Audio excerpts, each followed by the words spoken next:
We Happy Few begun life as a crowd-funded procedurally generated roguelike with a, and I cannot stress this enough, a loose narrative tying it all together. Raising a total of 250,000 Freedom Dollars, raised by a total of 7,433 backers, it was a very popular Kickstarter at the time. So when they eventually let the general public play their game at E3 2016, many players were just left shaking their heads. Where's the story? Why am I just picking flowers in an empty field? Suffice to say, nearly everyone disliked it. The few that did like it weren't talking about the gameplay, but rather the opening narrative sequence. So that first demo kinda made clear what Compulsion, the developer, was aiming to do. But the general public kinda just went, yeah nah, this isn't what we thought this was. And over the next few years, Compulsion took it to heart and spent many years in early access tweaking the game into an open zone survivals game with heavy story elements. It is worth noting that the early access period was very full of its own problems and interesting misleading decisions. For example, like the entire story apart from select cutscenes not being available until full release. This also meant the last two areas of the game weren't available, and I wonder why. Regardless though, in the end, the game would fully release in August 2018 and receive very polarizing reviews. But that is the We Happy Few we have today in 2023, and it's interesting to say the least. Let's start at the start. We Happy Few opens with our protagonist Arthur humming a little tune because he is a happy few. Our job anyway is to redact some articles so it's only the happy stuff that gets through, and it's also apparently 1945. Cool.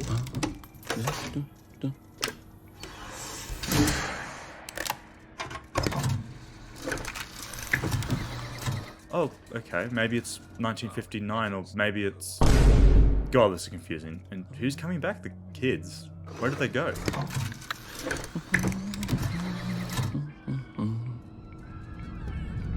Oh, God.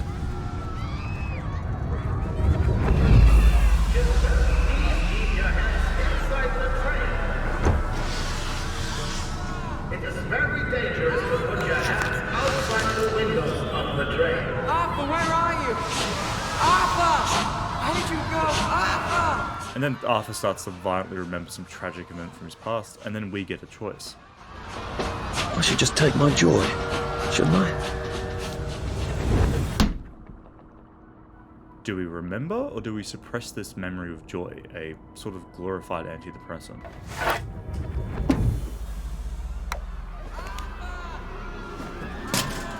Percy! Percy! I choose to remember our brother Percy, and we have what I can only describe as a mental breakdown and disassociate and stare at the clock for a few hours. Just a typical day's work, really. What have you been up to? No one's seen you for hours. Ah, nose to the grindstone, you know. Then why haven't I heard a single whoosh through the door since 10 o'clock? Did you forget we're having Deirdre's birthday party? Oh. We've got a piñata. Right. Brilliant. Of course. Have you forgotten your joy? Of course not. Snug as a bug on a drug. Well, come on then, finish up. Just have a few more pages. I know you're very busy. Then don't take too long to finish. Aha! The power cell's empty. Well, what will you do? I'll get a new one. We get left alone to censor some more documents like a good bootlicker, but the years are all wrong. Some of it is war-related, some of it seems to be after a war, and judging off the style of the architecture and decorations in this building, we're in the 60s, but some strange alternate history 60s, because at this time we had power outlets, not power cells. This aesthetic is one that the game leans on constantly. It is the visual draw of the game, and it tries its hardest to hide the game's lack of really anything, but we'll get there, that's for later. Let's just go check out this party. I did take them. No, leave me alone. I took my joy. No, leave me alone. No.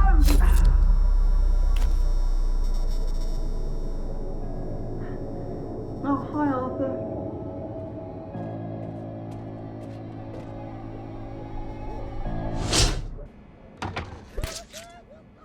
There you are. You nearly missed the piñata.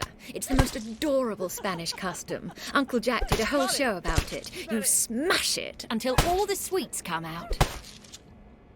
Come on, hit it! Hit it! Hit it! Come on!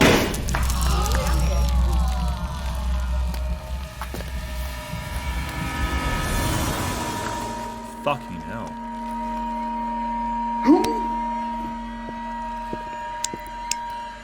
You are off your joy. Take one of mine. Oh my lord. He's a downer. Call security. We've got a downer. Your joy. Probably a bad time to ask for that raise. We hide in the maintenance closet and escape into the tunnels below the city, whilst being chased by 2 policemen, or as the Brits call them, bobbies. Because, sure. And then they smack the shit out of us and leave us for dead. I don't think I'm totally out of line when I say that this was an excellent introduction to the game. We get a sprinkle of intrigue about what could have happened to our brother, and we also wonder why everyone takes joy. And well, to cut a long story short, because the game will literally just tell you in a minute anyway, joy suppresses sad memories, makes you infertile, and seemingly makes you a parody of Monty Python. Because the island of Wellington Wells, an apt name, during World War II was occupied by the Germans, and the locals had no hope of fighting back, so they struck a deal. If they were to hand over all children under the age of 12, the Germans would leave. This was obviously a horrible decision and just a horrible thing to do, and thus they developed joy to counteract the depression. Percy, our brother, was one of the kids who was taken. You may think, oh, this is all a spoiler, right? But no, they just mentioned this in about 2 minutes' time, and they spend the entire length of the game trying to hide it from you, as if it doesn't just tell you it. There's a few more twists coming along the way, but the general idea is that we explore this retro futurist take on the British community whilst trying to escape it. It's kind of like 1984, Animal Farm, Brave New World, Lord of the Flies, Fahrenheit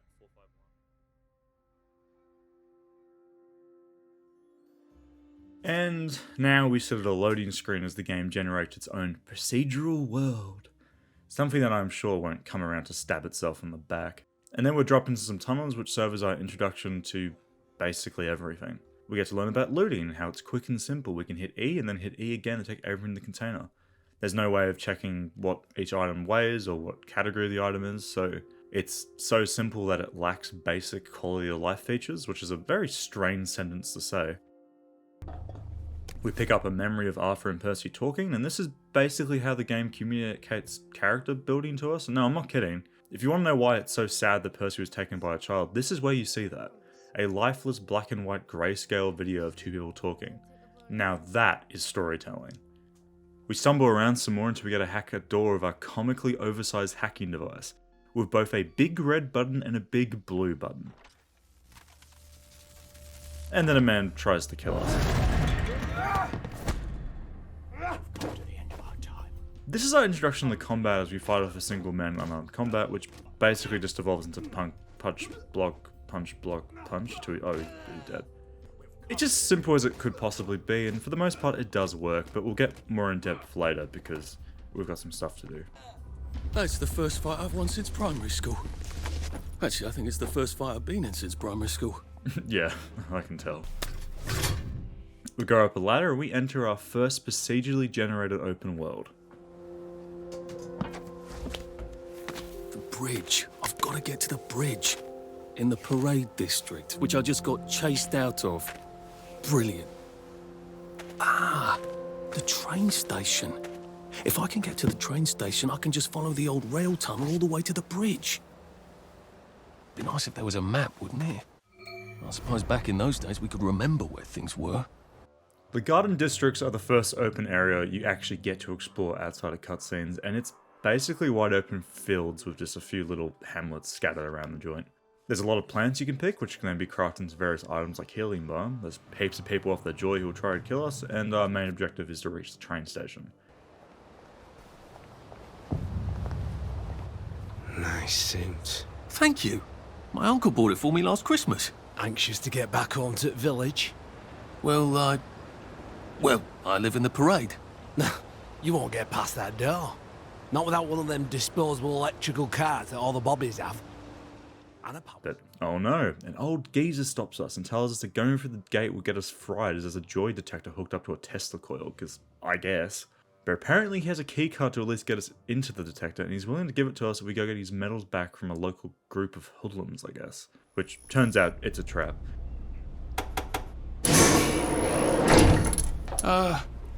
Lovely day, Fred. A lovely day it is. Not many people get this far. It's sort of a test. Someone who gets this far usually puts up a decent fight. In the arena. I don't suppose there's some way I could be more useful to you alive. I don't know. Can you juggle? Well, I can write a lovely poem. I won a prize in school. Nah. We've already got a band. First, put your things in that box. It will leave you there to starve. The local bullies take my gear and force me to fight in an arena. Just classic British things in it. Video comes direct to you from CEO. According to his wallet, he's our two-time winner, Danny Defoe. Bloody hell! Arthur Hastings? I'm sorry? I don't think I know you. Of course you know me! You got me sacked from the Oak Current! I don't remember that. I don't work there anymore. And we run into an ex-co-worker who was angry because we said his work was terrible and now he wants revenge. The game does let us pick between a non-lethal and a lethal weapon, a choice that literally doesn't actually affect anything. It's purely for roleplay, which is fair enough, as our friend across the way chooses the lethal option regardless. And Danny's picked the lethal one. That's cheery. Hey, some guy, I've got great odds on you. Don't fuck it up. He's got to come on strong with that lead pipe. You're going to want to block that. A man watching us tells us that he better than us, a thing that also never comes up, and then he tells us to block our enemy's attacks. Gee, thanks.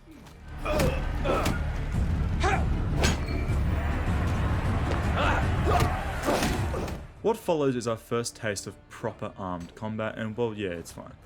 The linear curve can best be expressed as a linear line, and well, it's fast and over in anywhere from 5 business days to 5 seconds depending on your weapon. And yes, we'll talk more about it later. As for now, we just fight a few different people, one of which is a duo, which is a good way to introduce one versus many combat, and then the bandits just let us go. I've got a sinking feeling. Down an elevator shaft into a mass grave. Oh god, this on. Oh god. We craft a Jimmy bar from metal bits and then break into a bathroom, strangle a guy, hide his body, and begin our introduction to wee sneaky few stealth gameplay. And frankly, it's some of the worst I've ever seen. It's so utterly basic. Which is fine, basic works, but I know I keep saying this, but we'll get into it later because it's not what it seems. You can throw bottles, take down enemies, it's line of sight based, and noise matters to a certain point, I think. It's okay. In the end though, we get the veterans' medals and the rest of our gear to escape the bandit base. Hello? Anyone out there?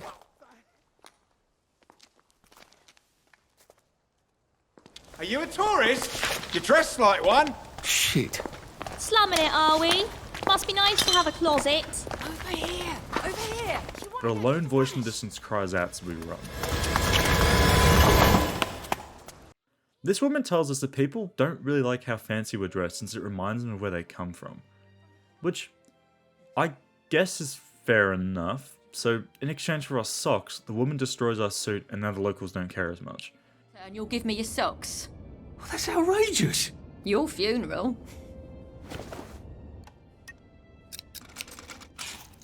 I don't think my suit is decent anymore. I could wear it around the garden district, but proper folk will have me pegged for a waist. I suppose he's just another rotten downer like us. This is what is meant to be the game's defining feature. It's like social stealth system. You have to conform or people will kill you. It's pretty alright for the most part. I got your medals. Thank you. You don't know what these mean to me. To know that some of us fought. To know that I fought. We then hand over the medals to the war vet who regales us with stories of the war. Apparently this island did actually fight back against the Nazis and even push them back towards the sea, but when they came back they just couldn't fight back anymore and they had to give away the children as a peace deal. It is tough stuff. Back at the booth though, we swipe the keycard to get in, and hopefully we can run fast enough that the Tesla coil doesn't fry our ass. Hell, when it lets me out. Oh dear. Okay, it just kind of breaks apart.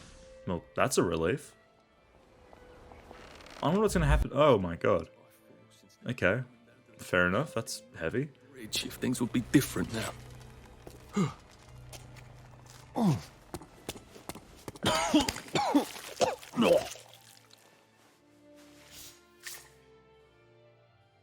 I hope that's the worst thing I remember. Says the chap heading to the train station. Oh, what lovely memories are waiting for me there. And then we arrive at the train station, and all that heaviness I just mentioned kind of goes out the window because a loud, obnoxious Scottish man is the sole defender of his castle as he shouts naughty words at people. We're coming for you greedy bastard!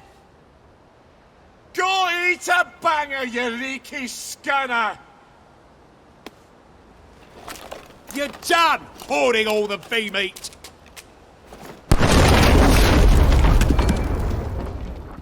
I sneak in through the roof, avoiding detection until I drop about 2 feet and Bandit hears me.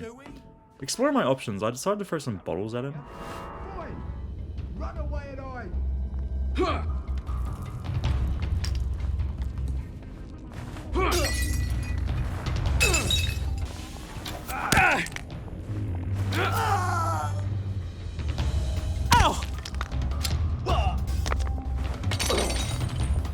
So I run, take off a plank, and then due to a failure of safety regulations, the floor just kind of goes.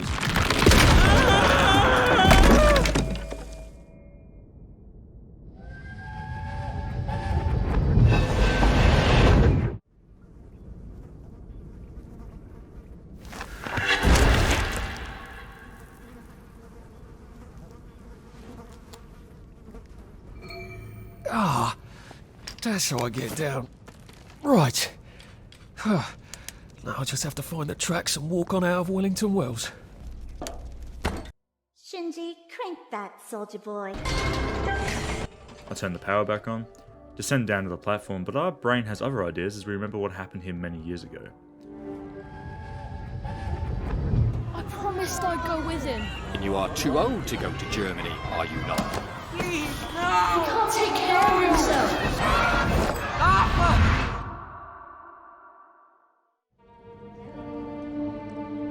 Bloody Bobby. I told him I wanted to board even if I was 10 days too old, but we don't make the rules anymore, Mr. Hastings. I shouldn't have told him they got my birthday wrong. Don't even know why I did. Should have just kept quiet and got on the train. Bloody hell. There's been some sort of cave-in. So much for walking down the train tracks to the Britannia Bridge. What the fuck do I do now?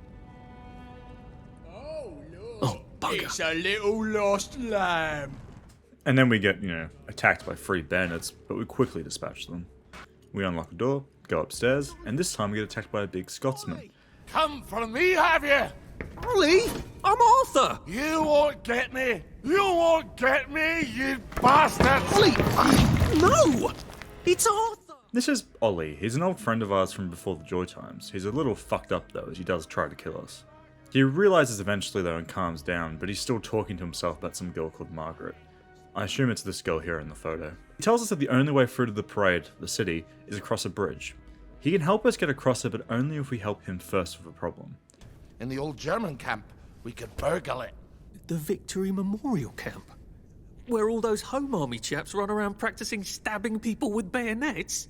What do you want me to do there? Run around yelling, "Here I am, shoot me," while you go in under the wire? There's a thing I need from their warehouse. If you help me, I'll get you out of Wellington Wells. We reluctantly agree.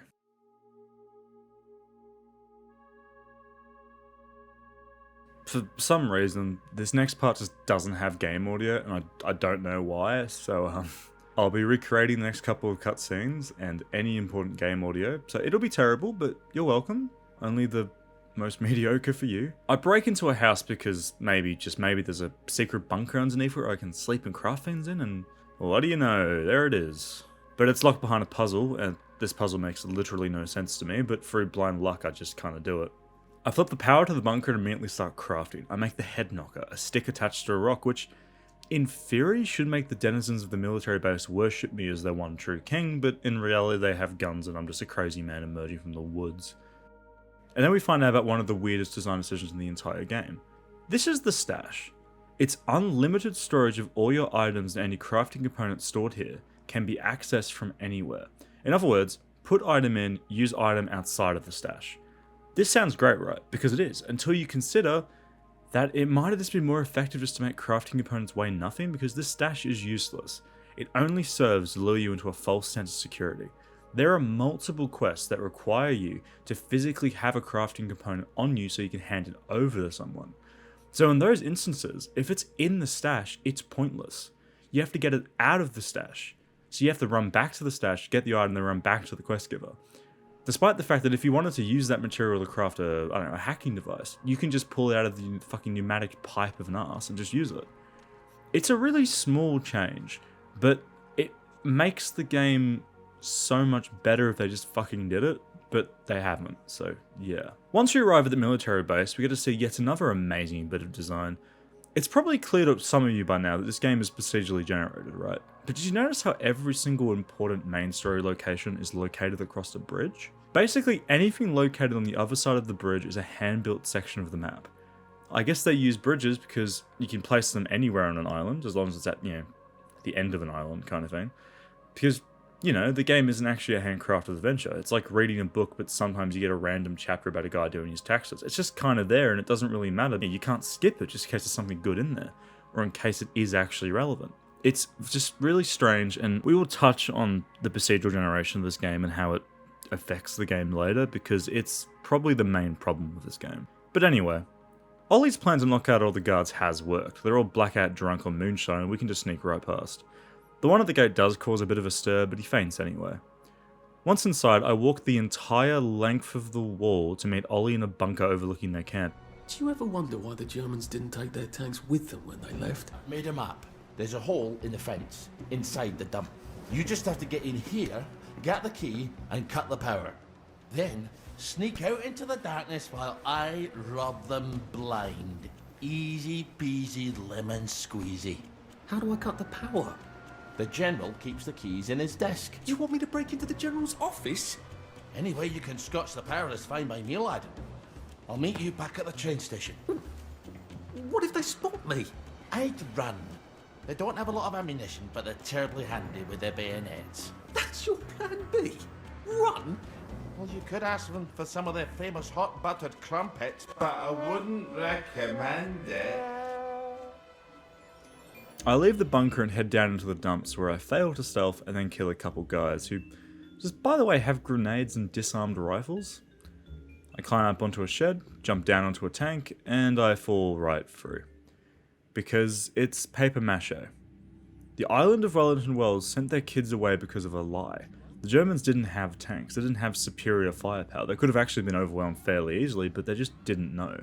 This twist, if you can even call it that, is one of those things where it sounds fucking brilliant on paper. Of course, the Germans during the end of the war would lie to control an island off the coast of Britain. It makes perfect sense. Until you give it like 1 second of logical thinking. Why did no one notice the tanks were fake? Why are the tanks still here 20 years later? Why is the paper not wet and deformed? Did anyone see the tanks move? No one saw a little German boy making tanks? They never once had a scout on lookout just in case the Germans actually deployed the tanks? It never fucking rained? I get the point being made here. They sent away their children to Germany based on a lie. My assumption is that, seeing as the war was still ongoing, the kids are probably dead in the front lines of a war that the inhabitants of Wellington Wells barely remember. Sure, the narrative needs this to happen, but it's so unbelievably stupid that I can't move on without having a wee little cry about it. Could this have been replaced by a photograph of papier-mâché tanks? Or maybe instead of tanks we found out they didn't have ammo for their guns or something? Oh, and I guess I blacked out because it's nighttime now. And to cut an extremely long story short, I run around a lot because I need to get through the front door of this barracks, but it just turns out the window's just open. I legitimately spent about 30 minutes just trying to find enough materials to make a lockpick, but nah, the window's just open. The area, however, does have some cool stuff. They try to build tension by having these big watchtowers of spotlights, but it's mostly doesn't work as you don't need to go anywhere near the towers at all. The objectives are actually, in fact, nowhere near them. There are like some soldiers doing practice drills and stuff. That's nice. But, you know, it would be nice if I had something good to say about gameplay as opposed to world building. So let's go back to Ollie and talk about the tanks. Young Artie! Come on up! Did you know the power switch was along? It's a shame of it, you see. They want another go. You bloody knew! How would I have known that? For fuck's sake, Artie, times are hard, but you and I go back a ways. The tanks were hollow, Ollie. What's that? It's tank armour. The tanks, they're made of papier-mâché. We could have fought them if they didn't really have tanks. No. We wouldn't have given them Percy and the others. Risen up. I wouldn't have had to lie my way off that train. Oh my God. I lied my way off that train. I wasn't too old to go. You don't forget a thing like that. Didn't you hear me? I convinced the Germans they had my birthday wrong. And then the big reveal. Arthur was the one that's meant to be on the train, and he left his special needs brother behind. He's a selfish prick that betrayed his brother, and yes, he's the protagonist, and yes, he only gets worse. If it was only me, I'd just take my happy pills and sleep through the end of the world. But I promised Percy I'd keep him safe while we were in Germany. You promised to help me get to the bridge. The one in the parade on Apple Home? How would you even get to it? You can't even go to Maidenholm. They shut that bridge down last week.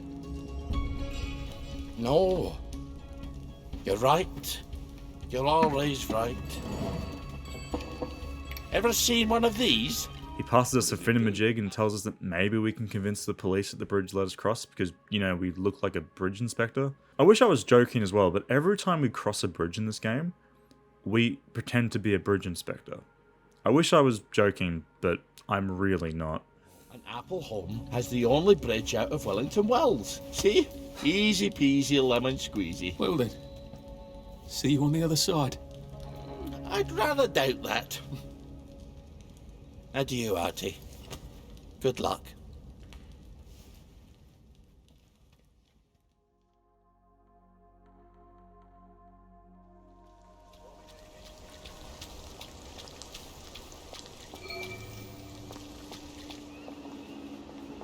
Lovely day for it.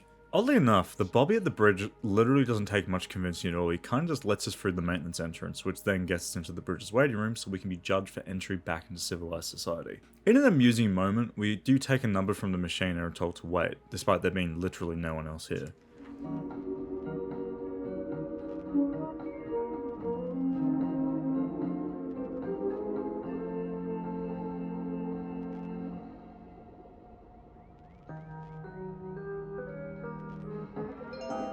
Number 2.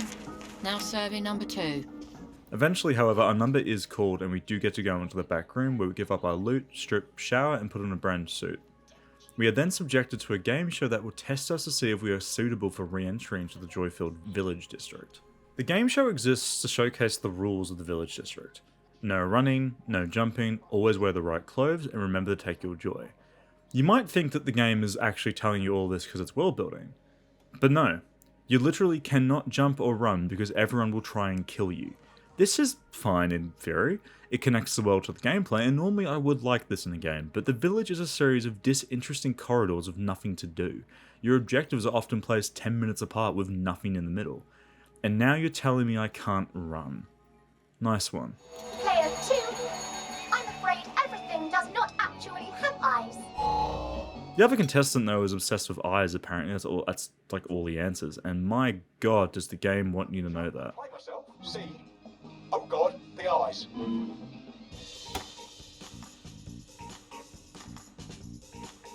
Yeah, it looks like the eyes have you both, as they say. How disappointing.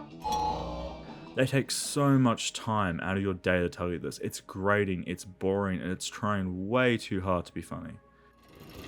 Well, that's all right. Welcome, welcome, welcome.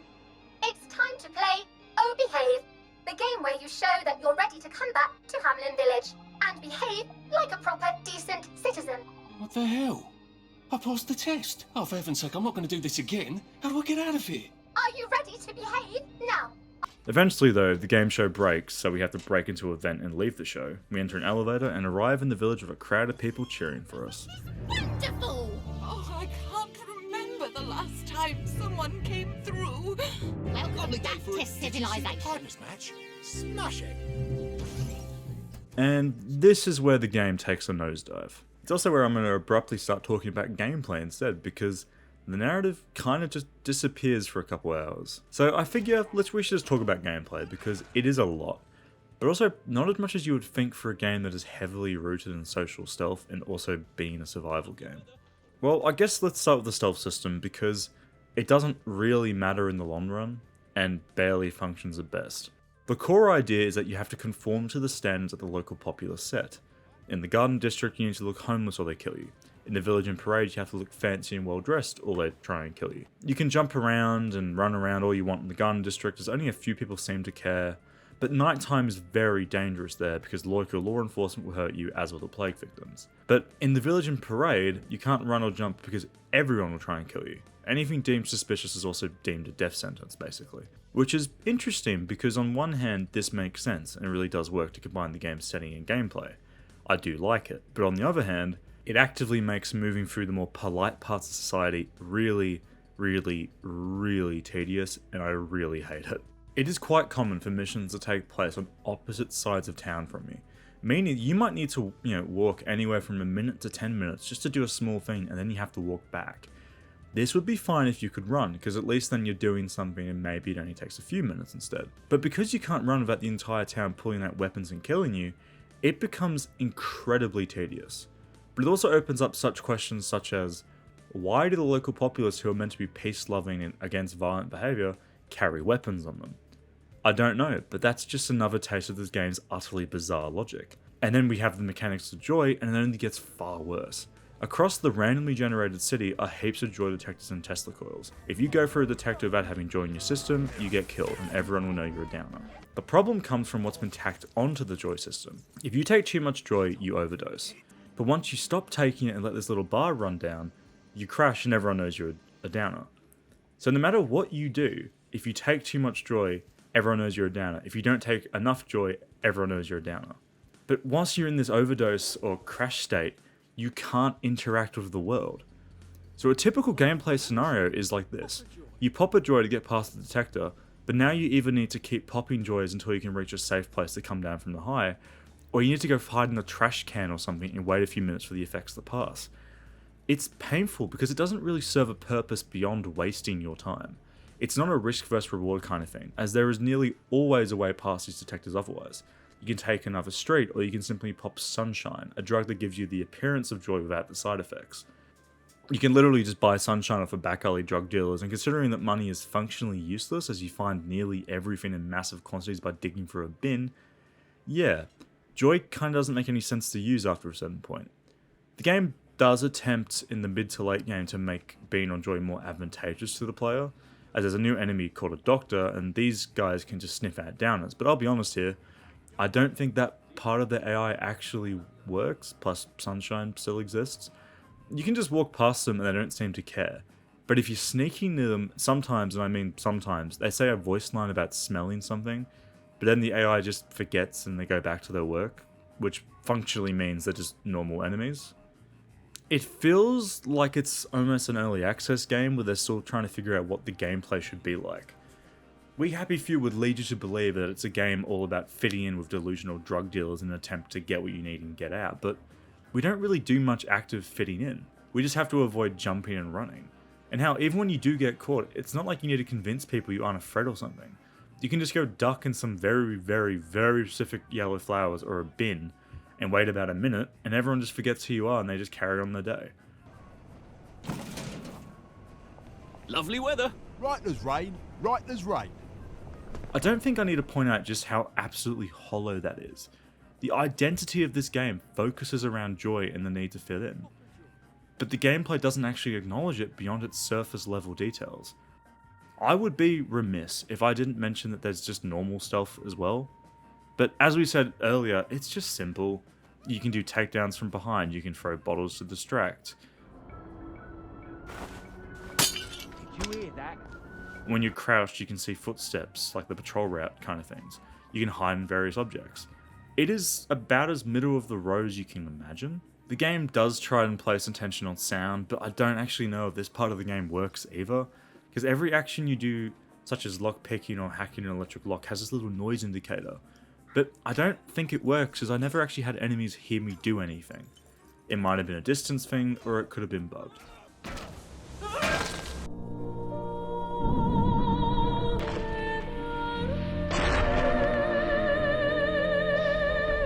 Well, it's not very good. It is serviceable, it works, but it is not good. You can do your normal left click to attack, be it a punch, stab, or a slash. You can push enemies away with R, and you can block with right click. Provided you have the right upgrade, you can also do like a strong attack or a perfect block to disarm or stagger an enemy, and that's kind of it. It's very basic, and it really does not work for me. I thought that maybe it was the feedback, the flinching from an enemy on a successful strike. Maybe it was the amount of blood or the sound, maybe. I don't know, but it just felt really bad. This is strange to me because normally when the combat itself and the mechanics of it are really basic, it means that the developers put more time into the feel of it. But this just isn't the case here. Whether you're using a tree branch or an axe, every mouse click translates into the same mushy impact noise and response from the enemy. Regardless of damage output, enemy type, or health remaining, the AI reacts the same. The only thing that I reckon actually feels good is perfect blocking to stagger an enemy. I think it has just the right amount of screen shake, and the sound effect is also really effective, so that's cool. But in my humble opinion, the biggest problem with the combat is that it starts out reasonably strong with those first few fistfights. The fistfight down in the tunnel and the fistfight in the arena, I remember liking those. But you do have to remember that I haven't played a first-person game with melee combat in a while. So maybe I was just having fun because it was unique at the time. So after recording this game for close to 20 hours, it all just got grating as it never really seemed to change. It is a very weird move to make a branch feel the same as an axe. They feel identical, I think even down to the animation. I'm sure Editor Than Me will put a comparison in the video right about now, but they felt the same, and that's the important part. Regardless if the animation's slightly different, they felt the same. And because the game is like 20 hours long, combat is like probably 75% of that, so it does get boring. In terms of your arsenal, however, there are actually a handful of useful weapons. Branches, pipe wrenches, axes, shovels, and the occasional butcher's knife are really as far as the game's arsenal spreads. And as you can imagine, the branches are useless past the first hour, with axes and shovels and modified pipe wrenches making up the bulk of what you'll be using. But again, they all feel the same. Because of this, you probably won't find yourself with a favourite weapon. You'll just look at the damage and pick the one with the highest damage. Which is fine, I guess, but wouldn't you want each weapon to feel different so that you can have a favourite? Isn't that, part of the whole RPG stick this game's trying to run with? There are also ranged weapons, not guns or bows, but throwable items like rocks, bricks, bottles, and various grenades, which, again, I didn't really like, and I barely used them outside of the few situations where you were forced to. Because simply put, they feel terrible to use. The biggest problem is that it's unclear where you're throwing them, and yes, I know there's literally a line drawn for you, but that line is not accurate. The bottle is thrown from the center of you, not from your hand, so sometimes you throw it, perhaps over low cover, and it'll just hit the cover instead. Or maybe you're throwing bottles at aerial enemies and it just straight up lies to you. You would also expect it maybe to lock on a little bit so that you can simply just hit enemies, but it doesn't. But also does, but not always. So sometimes you just want to throw a shock grenade or something at an enemy, but it will go slightly to the right and miss, despite the line telling you it would hit.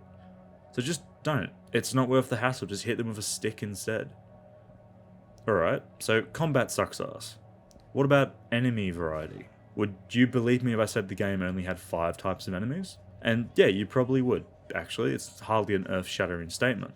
You have your cops, in both normal and red varieties. Only difference is more health and higher damage output. Cool.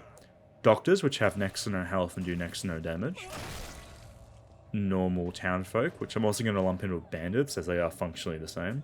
Plague victims, which might as well be normal townfolk with more health and more punching. And then finally, you have these teapot robot mech finnos, which just suck in every way imaginable. only killable with shot grenades, and I only saw them twice in the game. But they are the only enemy that needs to be dealt with differently. So hey, maybe I would be singing a different tune if I saw them more than once. It should go without saying, but the lack of variety once again hurts the game in more ways than one. It's quite odd to have a game that is so willing to present different enemy designs, but then turns around and does the Scooby-Doo mask reveal and it's just the same fucking guy again. It's just astounding that they didn't even adhere to genre norms like heavy enemies whom you have to rely on dodging, or hell, even just faster, more nimble enemies where timing is important. Instead, we just have a combat loop that is only as strong as its primary action of swinging a weapon on screen, and sadly, it's fucking awful. Normally, you can bet on games having interesting combat scenarios or a weapon that is just awesome to use, but that just isn't the case because it all feels the same. So, what's the point? Well, I don't think there is one. That might as well be a repeating sentence for this game.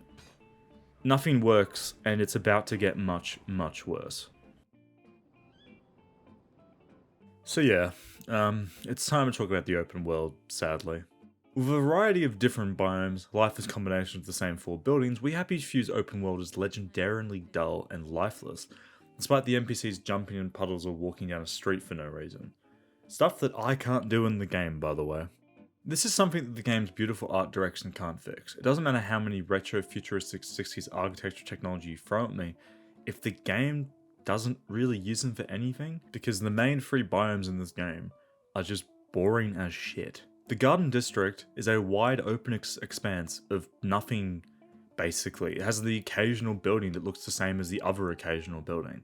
It is just wide expanses that occasionally have a flower or two in them. You'll get a few locations that pop up that are purpose built, but frankly they're rare, and also aren't very good. The village is an enclosed urban setting full of the same 6 or so buildings and heaps of procedural generated errors. And fun fact, if you go to the void between zones, you can hop a wall and experience the backside of the village. It looks the same as the front, but without the roads. This means to me that each building can be dropped into the world in any direction and still look fine. Meaning to me that their system for generating areas isn't exactly the smartest or the most exact. This is odd, considering the bulk of the game is spent in the village, but yet it's somehow the most limiting space imaginable. And finally, the parade. This isn't randomly generated, but somehow still feels like it is, which only speaks to this game's amazing lack of quality. It's empty, pointless, and really doesn't gel with the other areas in the game as it looks like it's from a different part of the country. And also, it's a city. I thought this was an island with a village on it. Okay, so what's actually different between these areas in terms of gameplay? Well, the Garden District has plants, and bees sometimes. It's really the only place that has enough spawns for plants needed for crafting, and that's the area's only purpose outside of the few quests that directly take you there. And yes, you guessed it, plants are kinda everywhere, so if you just sprint around and fill your pockets, you never come back again. It is brilliant design. The village and parade though, they are exactly the same, just with different buildings and a higher concentration of enemies in the parade. But mechanically, nothing changes. Sure, you get a couple more red bobbies than anything else, but that's just a normal cop with more health. That's hardly a difference when you're doing more damage anyway. The differences then are purely visual, and considering that the parade is purpose built, there's less weird errors, which is good. But again, that's purely visual, it's the same functionality. And this is probably the game's biggest problem. No matter where you are, the game is the same. You're doing the same things, you're fighting the same, if not very similar enemies, with the same weapons to the same music. So, okay, cool, the world's shit. So what about the actual content, the missions and activities? Well, I am happy to report they definitely exist. Most of them are just giving someone a rare crafting component so they can teach you something that you'll actually never use, or maybe you get lucky and the quest gives you some loot. That is 90% of the side missions of We Happy Few. That's fine, that's standard. There is an interesting mission that focuses on a cult that worships a floating yam, but that quest, you know, writing-wise is terrible, but at least the reward is interesting. You get to pick, you know, out of 3 perks. One gets you increased max health, one gets you reduced chances of food poisoning, and one gets you more stamina regeneration. But that is the only properly unique side mission in the entire game. And no, the side missions, by the way, aren't randomly generated. I did some looking, and everyone has the exact same quests as me. Sure, sometimes the locations they take place in would be random, but the objectives and the rewards aren't. Which kind of makes me think, what the fuck did this studio even do during development? Like, what are the level and quest designers actually doing? Because there's probably less than 15 or 20 handcrafted locations, and by that I mean locations that are self-contained for a mission. Obviously these buildings are designed, but they are designed to be placed in some random place on the map. The point is, why do we not have quests that are actually interesting in the slightest? Like, what do you remember about the greats of the RPG genre? It's more often than not the side content, and We Happy Few barely has any. Sure, you could go rob a house, but why? You can go sell some of the pointless shit you're holding and buy the loot that you need at a shop instead. Saves you from having to kill 5 people and then hide from the cops in a bin. Or hell, just take stuff from that bin. Bins have literally everything you need to survive. They literally have everything. And the village has multiple bins on every street, so that's not a bad way to get the loot you need, is it? It's actually risk-free and more profitable than robbing people. I hardly found myself actually needing anything for survival or crafting. The game throws so much shit at you that if you find yourself in need of a material, you probably only just started the game. In case it wasn't clear enough, We Happy Few has an identity crisis. It just struggles to determine if it's a survival game or a narrative-based action-adventure game. On one hand, the survival mechanics are barely used because once you've looted a trash can, you probably have enough food to last you the entire fucking game. The game can be finished in about 9 in-game days. That's like 3 or 4 trash cans. But oh no, the food in the bin, it's rotten. Cool, just get the perk that lets you eat rotten food without negative effects. Okay, so now food's dealt with. What about water? Well, you need to find a well to fill your canteen from. That's fine in the garden district. But once you get into the villager parade, all the taps are laced with joy. So you either overdose or need to come down from the joy, which is just a bad time. So you have to stock up on water way back in the garden district or find heaps of water filters so you can craft pure water. Which, you know, sounds a bit like a hassle. And I imagine a lot of early access players thought so too, so do you know what the devs did? Well, you can just get a perk that removes thirst, hunger, and sleep from the game. The perk is so easy to get early game, you can knock out half of the game's fucking mechanics by doing a few story missions. I don't understand how you fuck up so badly that you include an upgrade that basically removes half of your game. If We Happy Few is meant to be a survival game, the survival elements are the meat of the game. They are what underpins the entire experience. But that's the thing though, isn't it? We Happy Few isn't a survival game. It is a procedurally generated narrative-based action-adventure. This is a game that just so badly wants to impress you with its opening sequence, but then drops you into this wide-open grass-filled nightmare where nothing remains from the opening cutscene. Because you just experience an opening sequence more akin to Bioshock, and then the game follows up with a procedurally generated survival game where the fucking survival mechanics are sidelined for the story, which then gets sidelined for the survival mechanics, which then gets sidelined for the number on the back of your credit card. So what's the go once survival mechanics are removed? Well, you still need to balance having craftable components to make weapons, healing items, joy pills, sunshine pills, and all of this still holds back the narrative. Like, sure, I need to do this task that it feels like it should be done as soon as possible, but I need to go back to the garden district and pick some flowers, otherwise I'll just bleed out. I also need to go loot some stuff so I have enough goods to sell to buy a weapon, because all my shit's about to break. The positive part is that at least the constant grind to get materials does net you some XP to unlock and upgrade perks. It's basically just your usual assortment of percentage increase to the stats. 50% more health here, 15% more melee damage there, double chance to cause bleeding with slashing weapons, more carry weight. That last one though is very important, as Arthur is physically incapable of carrying anything, as he just kind of kills over if he goes one leaf over his carry capacity. Because of how this game handles looting is next to impossible to avoid. You can either choose to loot the whole container at once, or open up a full screen menu to move stuff one by one. Obviously that's slow as fuck and really doesn't make any sense from a UX point of view, but then again, none of the UI actually does. I mean, for example, the notes section is actually ordered from oldest to newest, so you have to scroll all the way down to the bottom to see that note you just picked up. A lot of the time your active quest doesn't even have a marker on the map, And the fact that your quick slots, to quickly use an item, you have to press the button over and over and over again to cycle what's in that slot until you hit the item you want. Why can't I blacklist certain items from each category or whatever? I don't always need bandages when I'm not bleeding, but I want my healing balm so I can get some health back. And why are food and drink in the same quick slot despite filling different meters? It's like they didn't playtest this, but I know they did. They had fucking like 1 million people playtested in early access. But somehow it just keeps coming up. Like, I could go for hours about the weird shit this game does, but the thing is, there's just so much of it. I'm sure I'll bring them up throughout the video, because if you just move your mouse or tap the screen, you'll see we are nowhere near done yet. There is a lot to cover here. As a recent joinees to the parade, the game puts a waypoint down in this random alleyway marked as a main objective, because sure, why the fuck not? And it's a drug deal. I didn't know Arthur was a guy from my high school. Arthur? Arthur Hastings! Lovely day for it. Don't you lovely day for it me, you idiot. It's me! Sally! Oh, I knew it was you.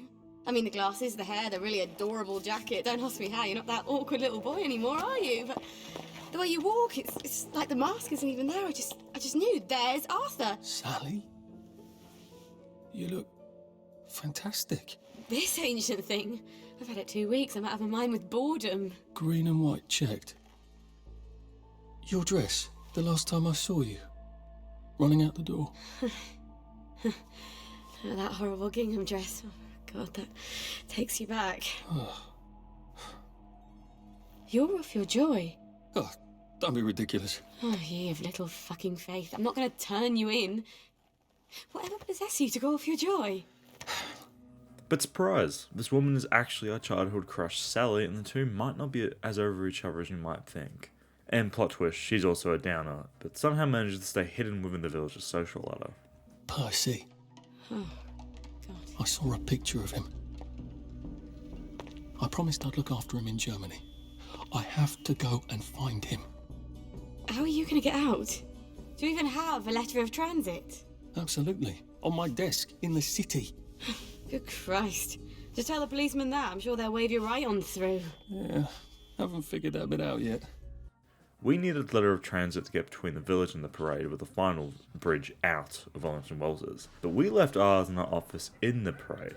Sally does offer to help as she has a connection within the military of the island. I'm very close with General Bing. Of course you are. No. You always did have a knack for making helpful new friends. I mean, I could go see him and ask him to give you a letter of transit. Don't put the General out on my account. I'm sure you've only so many favours you can ask of him. But Arthur declines and bites her head off, because, I don't know, I guess the assumption that Sally is fucking General Bing. I mean, she's a grown-ass woman, Arthur, fuck off. And she's literally giving you a lifeline, you fuckwit. My God. You still hate me, don't you? Yeah, well, I've only been wondering for the past 14 years. We were 16! How could you? Because I liked him? Because he had that adorable beard? I don't know, there isn't a reason for everything. You're the last bloody person who should be off his joy. I can't believe you are. Believe me. Take enough stuff. Look. Some downer broke into my lab last week, literally tore the bars off the windows, and the ridiculous thing is I forgot to lock the front door. Point is, it's a horrible, terrible world out there. I just don't see you smashing your way into the city without a great deal of help. Oh no, not me. I'm living on the King's Road right now. Of course you are. I couldn't exactly have stayed there, could I? Like nothing happened. But just as Arthur agrees to her terms, Sally disappears. Look, I'm sorry. This isn't what I meant to... Maybe we could help each other. Maybe I could come by when I'm feeling... better? Brilliant. And a whole bunch of Eshays walk in. Damn it, lads, she's scarpered. Oh, but what have we here? A friend of Miss Boyle's, innit? Funny, you don't seem all high and mighty. Perhaps we can express our feelings about Miss Boyle to her friend. There, that's the one. And well, I guess they're still in their joy somehow. I guess they can fit in despite killing people. But I can't run. Sure. Why not? Now, what's all the scuffle? You've been having an altercation in the alley? Nothing you need to worry about, Constable. I'll, just be on my way. And where is it you're on your way to? Precisely. Just off to see an old friend on St. George. Oh, well, no need to be in such a hurry. The bridge to St. George is, under renovations. Sure, I guess. I don't know. I guess she kind of just manifested on the other side. Oh. For how long? I hesitate to prognosticate, sir. Dr. Faraday's the only one who knows how to fix the ridiculous contraptions on them bridges. Word has been sent, but we've not had the courtesy of a reply. And apparently the only person who can fix the bridge is off somewhere doing experiments, and the entire police force is acting to protect their location. Which again, sure, I guess. Logic dictates that the police headquarters must have the location of the mysterious Dr. Faraday. Because yes, Faraday, they just couldn't come up with anything better, but I guess Faraday was English, so it works. The Bobby HQ presents us with this game's attempt at level design.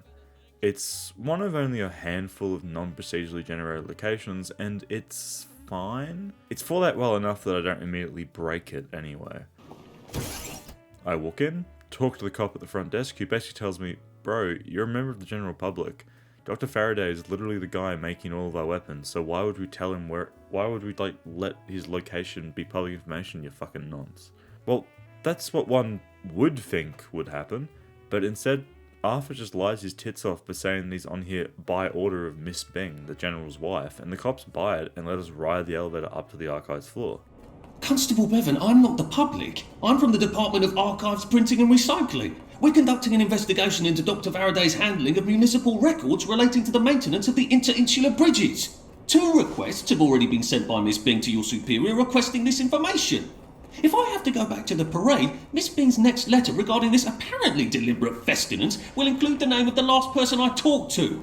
Will that be you, Constable, or the chap who keeps the constabulary's address book? In that case, sir, why don't you take the elevator on up to records? They'll sort you out. Thank you. I shall. But our ride is interrupted by a cop that calls us Percival, our brother's name. Percival Hastings, is it not? No, it's Arthur. Percival went away. Odd. There are some things you think you'll never forget. But then, I suppose you do. I'm off. It's actually the same cop from the train station all those years ago, but he keeps calling us Percy. And that's a bit weird, isn't it? I'm sure that won't come up later though, because, why would it? Once at the archives, the cop at the reception just tells us to fuck off. So I go to the left, grab a keycard, climb into a vent, and using the alphabet, I figure out that Faraday starts with an F. I find the Faraday cabinet, lockpick, get his location, and leave the building. But turns out that actually wasn't the good doctor's location, but rather the location of a person who knows his location, which turns out to be at a leather fetish club, because, I don't know, sexual kinks are funny, haha. Or maybe it's meant to be a joke about polite British society, all that knife crime. I sit on a park bench and wait 9 hours reading a newspaper, and then enter the leather club, a phrase I didn't think I would ever say in a suffering through. But hey, here we are. I steal an oddly sweaty suit from an apartment where a dead person is laying in the bath. I overdose on joy and enter the party. It is a bit smaller than I thought it would be. It's actually kind of chill, honestly. It's a room full of sex pests, but it's tamer than most parties I attended during high school. I was expecting an orgy. I mean, this game is rated 18+. It can't just be because the game features antidepressants. Can it?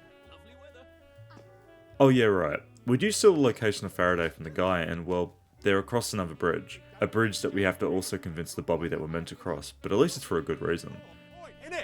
He's, at the Reform Club. Again.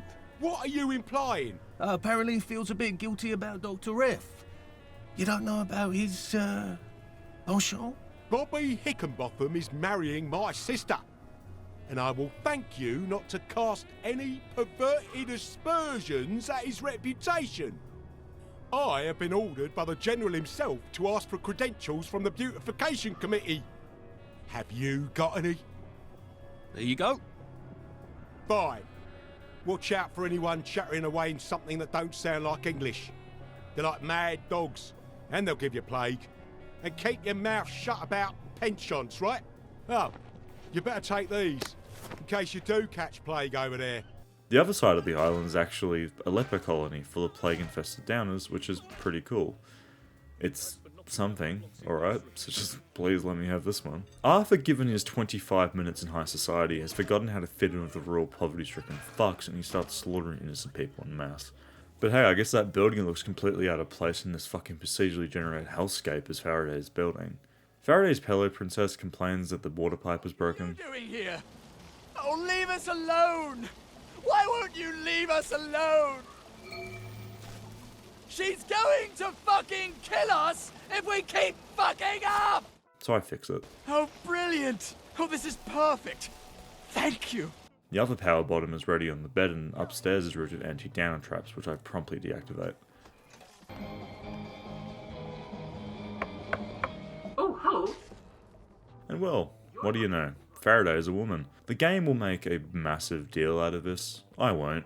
Sure, you could say this is a commentary on women's rights in the 60s, but this is the only instance of it in the entire game. So somehow I doubt that. I think it's just, whoa, woman funny? Woman smart? Wow, that's strange. What do you mean? You're locked in? What did you do? I told the executive committee I wasn't going to make any more spankers, or gates, or clever locks, or peepers, or jubilators. Those are all. But she is willing to fix the bridge if we get her out of this cage. I need a bucket full of motoline. According to the pressure control grid, there's air in the pipes here. That usually means a leak. Here, take this vacuum. You can keep it afterwards. I don't plan to be anywhere near here. So, we trek her to a random building, suck up the fuel of the vacuum and give it to her. Brilliant. Thank you. I didn't dare ask those idiots out there. They'd only set themselves on fire again. I just need a few particular mechanical pieces. But that's not all. We also have to engage on a meaningless fucking fetch quest to get some mechanical parts so she can build a wormhole device. The going in the hole bit works. Theoretically, I can come out a second hole on the other side of the river. I mean, sure, I guess. I could buy amped up Xanax, but teleportation? That's a bit far-fetched if you ask me. So, just as the pace was picking up, we happy few must artificially inflate the runtime by making us do a fetch quest spread out across a large, open, empty expanse. It involves us taking components out of cars. What parts? I don't know, but the gas that they emit makes us relive past memories. Seems like a good tool to help fix the island's mental health epidemic. Arthur, where are you? You are too old to go to Germany, are you not? I'm not going to put one more child on that train.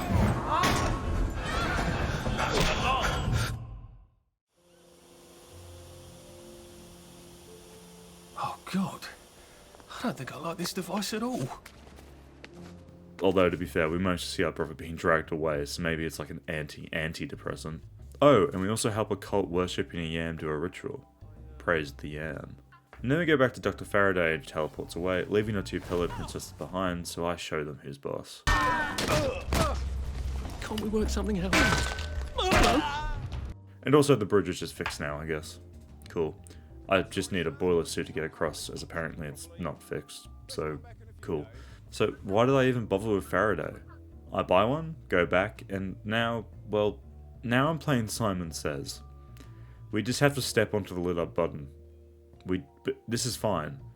This is basic, this is routine, but this takes 3 minutes to do, which, granted, is not a long time. But also, we're just standing on a platform. It's not exactly exciting, it's not exactly nerve-wracking shit, right? But the game just makes you do it because obviously they think this is the height of just game mechanics and game flow and game feel and game design. And it really just makes you wonder, if so much of this game is procedurally generated, yet none of the handcrafted stuff is any good, where did all the developers' time go? There's like 5 buildings in this game. Like, what the fuck happened in development? Where did this shit go wrong? We arrive at Sally's apartment and try to make amends for our outburst earlier. Sally Hall? Arthur! Oh. Come to have a go at me again. I used to think about what I'd say if I ever ran into you again. But, being a complete arse was sort of improvising there. Look.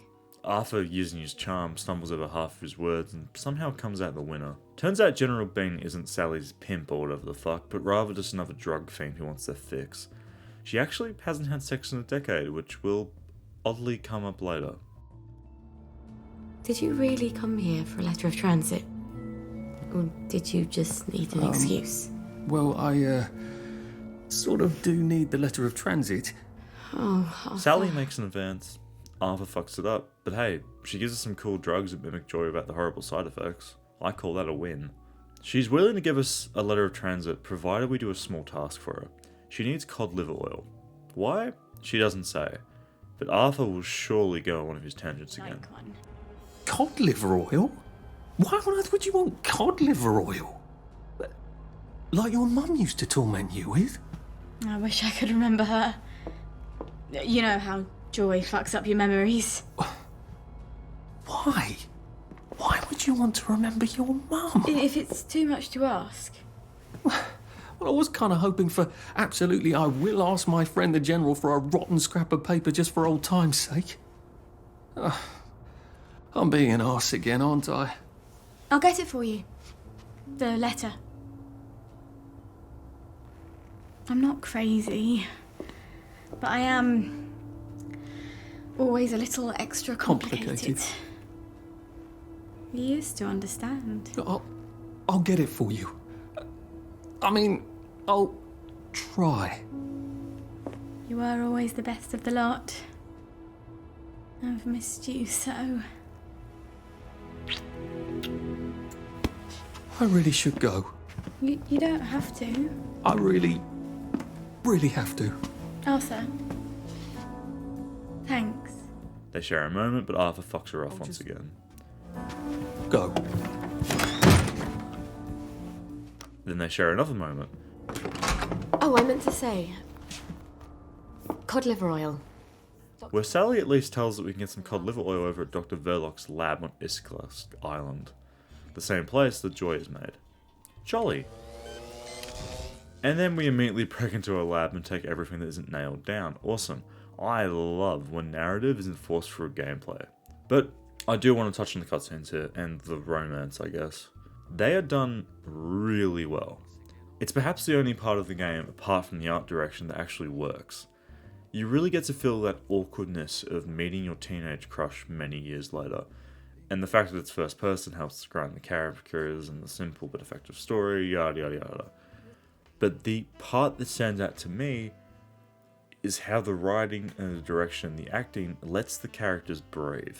You can see that Sally is a very forward person, and Arthur's much more reserved. You see this because Sally pushes into your space while Arthur's always trying to withdraw. It's simple, but it really does work. It reminds me a lot of Cyberpunk 2077 actually, a game that has extremely well done cutscenes and dialogue, and I will die on that hill. It is good that attention was given to this budding romance, because it is really the only thing that happens in Arthur's story. He kind of just waddles around the island whilst doing fetch quests. This just happens to be the only fetch quest that has any sort of emotional connection. It's just a shame that this isn't developed past here, as I really do feel like this is needed. It would make the game feel so much less empty if we had a character other than Arthur to, like. But let's go visit that lab then, which they won't let us in because Arthur isn't allowed to.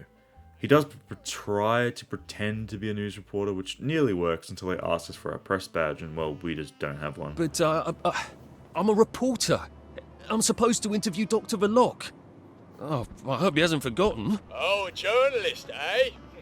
Have you got your press pass? I, left it at the office. Well then, you'd best go back and get it, haven't you? Lucky for us though, Arthur did used to work at the newspaper in town.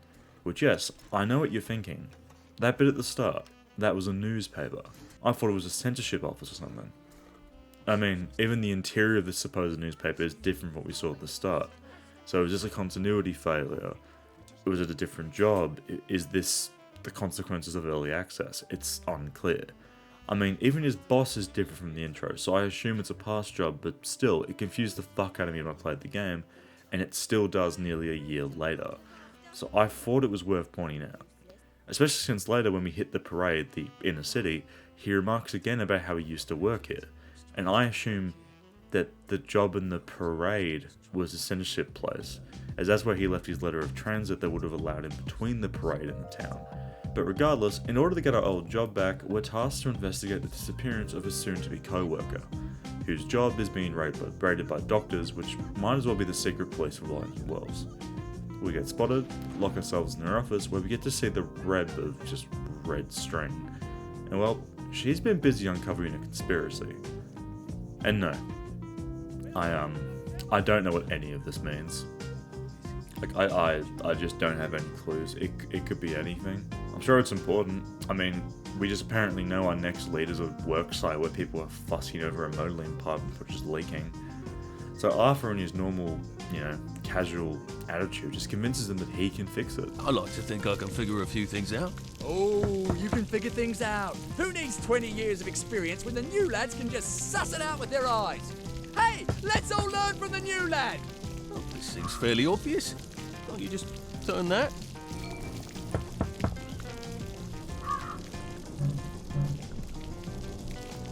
Don't! Never heard it do that before. Oh dear. There's a tool I need. I'll just go get it. What did he do to it? Has anybody got a pot? So we turn a valve, and they all die in an explosion. But hey, at least we have the key to this random hatch now. And also, yeah, to reiterate, I don't know how that board led us here. There's just a conspiracy down here. As we enter the underground, our objective shifts to collect evidence. Something's happening down here. No idea what. Not even what ballpark, really, but we do see a senior electrician struggle to control his underling, and, well, bodies can stop electricity. Good to know. We do eventually learn through just picking up random bits of paper that the mystery is joy-related, because, I mean, what else is it going to be? We've already did the papier-mâché tanks.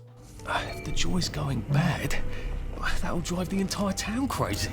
Joy's going bad. Batches are not as effective as they used to be, and they're trying a new formula, so maybe it's better joy or some shit. And it also seems like the infrastructure for the island is breaking down, so maybe not all is well in Wellington Wells. Especially because the place is exploding, and now we get to ride in a teapot-looking utility vehicle because British, I guess. We can honk the horn, suck things up, neither of which actually come in handy, but hey, at least the soundtrack's kind of banging.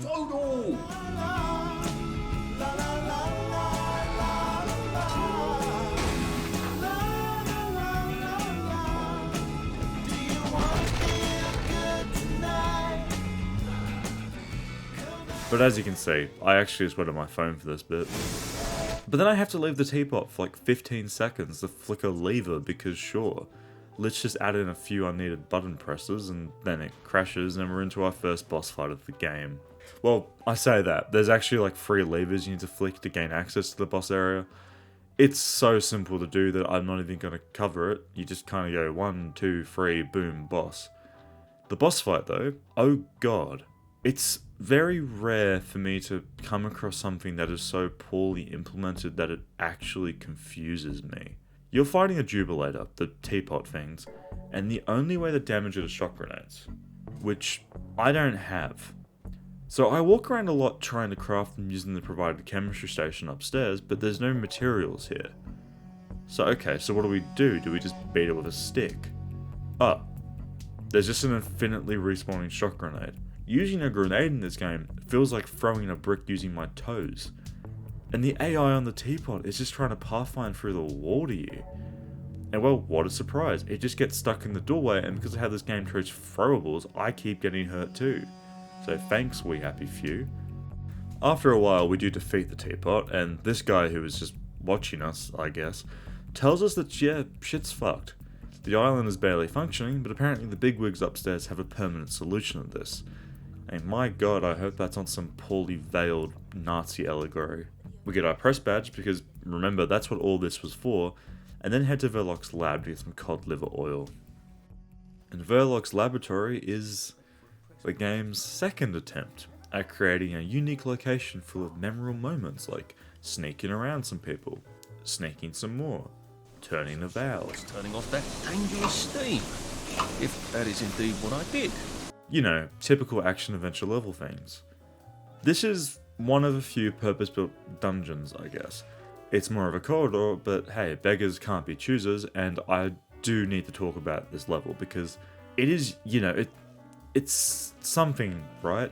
It's not a big open field or a narrow, random, procedure-generated street for once, but there's not much to talk about. It's so stock standard that I feel like it shouldn't matter as much as it does.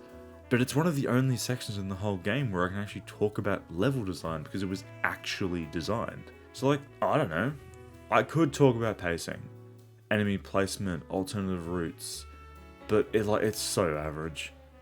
This section is about 20 minutes long and features no set pieces, puzzles, or anything worthwhile. Enemies are everywhere and the game seemingly encourages combat unless I miss something. And there is no alternative routes here. This is a corridor. The game waypoints you to levers and valves need to be interacted with, and then you get a cutscene. It's just lazy, and it's weird to say, I guess, but in a procedure-generated game, the parts that you design are meant to be the parts the players remember. They're meant to play them and go, holy fucking shit, that is incredible. This is not. This is an Xbox 360 game, but like, you know, like the Xbox arcade games. It's just not good. I don't know. The main point of this place is to establish that the executive committee has a permanent solution to Joy going bad. And well, it's just joy, but permanent. Basically removing the ability to feel anything but happiness, I think. Yeah, it's a bit stupid, a bit cartoonish, but have you seen the art style? It kind of fits. And maybe I'm giving the game more credit than it's worth, but I do believe it to be the game's way of acknowledging what the Germans did during the war.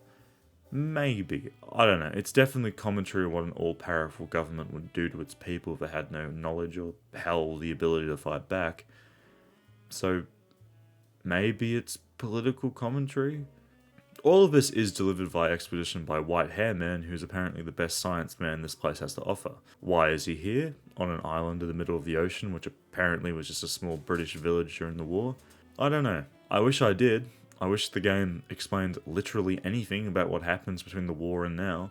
Like how Joy happened, how they discovered Modeling, why no one seems to give a shit about the fact that everything is collapsing.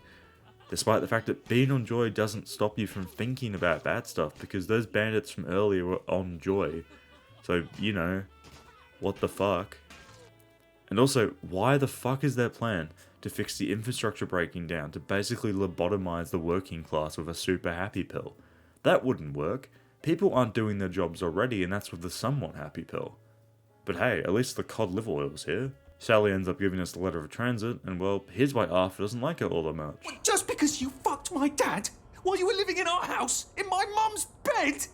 And then Sally offers the leave of Arthur, but oh no, she can't right now.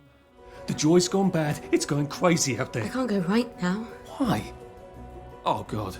No. It's not simple. It never is. We'll have to wait till dawn. No, that's crazy. I can't. Oh, you shouldn't have asked for that ridiculous cod liver oil. Look, there's something I haven't been entirely straight with you about. It's just self-preservation, Sally. No hard feelings. I wonder why. Well, he doesn't tell us. Almost like there's more of a story. Just don't look at the runtime for this video. Don't. No. Eyes back up here. Good. That's the last we'll see of Sally. The two of them never become an item, they just have a few interactions and never speak again. It's kind of sad to say, but that's oddly realistic actually. I kind of like it, some won't, but that's pretty much this game in a nutshell, isn't it? Lovely day for it. May I see your letter of transit, please? And finally, here we are, the home stretch for We Happy Few. Just gotta get to the train station and escape the island. Should just be as simple as going to the station and walking back to the mainland. No, can't believe I actually thought that, because it's time for another detour, because oh no, The plague has reached the parade, and the doctors have closed down the entire district so no one can come in or out, despite us literally just coming in and actually being allowed out. The solution? Well, we have to go to the headquarters of the doctors and turn off the quarantine, but oh no, according to this random doctor spouting expository dialogue, we need a thermostat.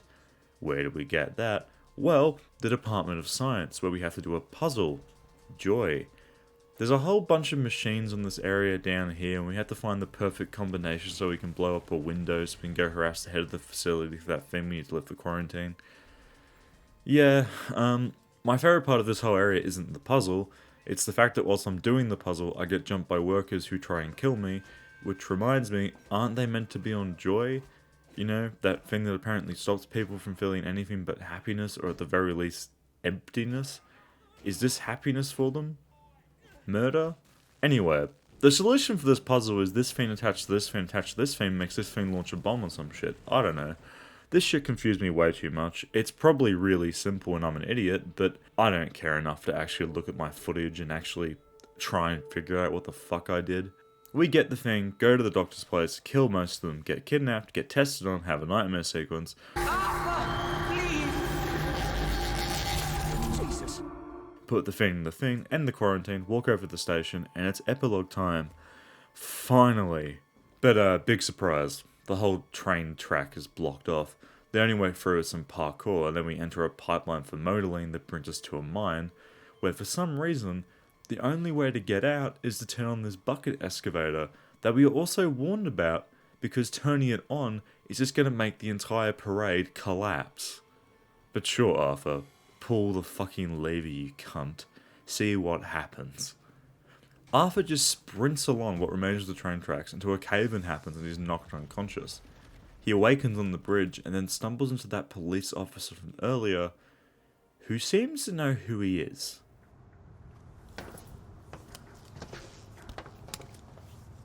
Mr. Hastings. Just when I'd given up all hope of seeing an engineer. You know, sir, we've come to the end of our time. Some of us cut and run. Some of us stand by our post. Some of us take care of our brother. My brother? What are you saying? All men is brothers, sir. Right. Of course. Oh, damn thing's so itchy. It's times like these what try men's souls, sir. They try men's souls. I know you.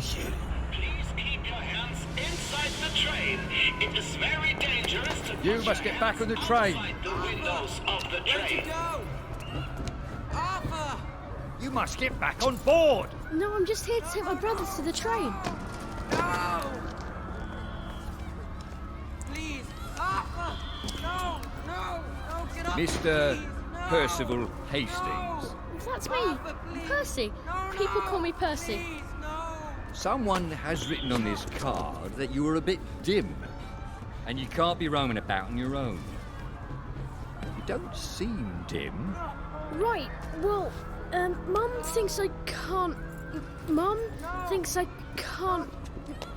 Mum thinks I can't take care of myself. But I can. I've had it with you! To tell the truth, I really did want to go to Germany with my brother, Arthur. See, we'd sort of take care of each other. So I tried to sneak on, but then Arthur said, no, we have to follow the rules. Is that so? I'll just run along home. Mum's probably worried sick. Can I go? This is a day we may all come to regret, Mr. Hastings. But I am not going to put one more child on that train than my duty obligates me to do. Run along then.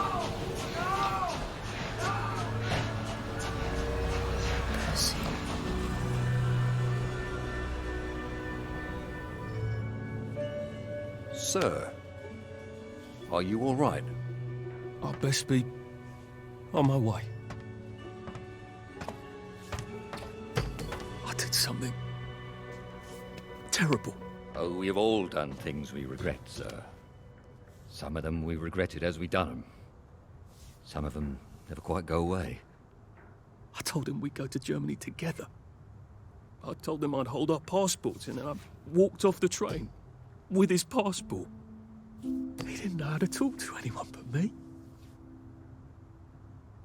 I can't make it up to him now. Can I? No, sir. I imagine you cannot.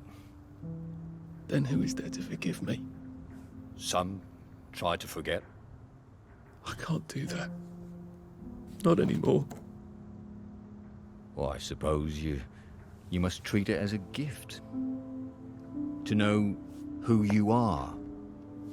Without that, there's no hope for wisdom. I wish I still believed in some sort of mercy. Life goes on. That is the mercy. Come on, sir. Once you're out there, you'll know what to do.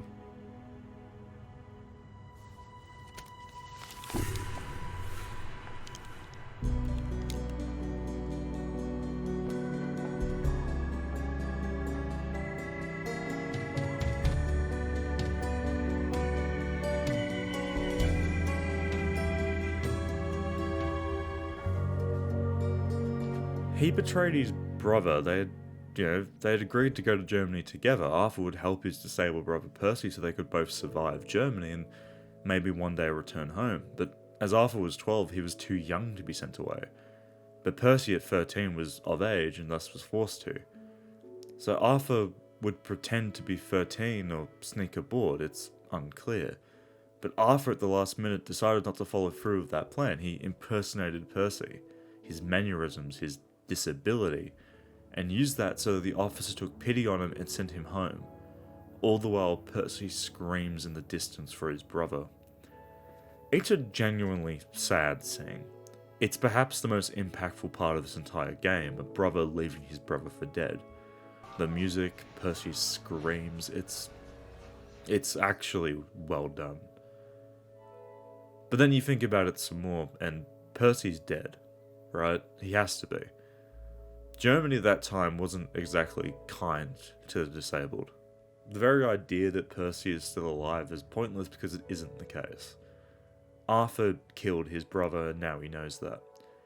But he chooses to go on anyway. Maybe he'll find him, maybe he won't. And then the game ends.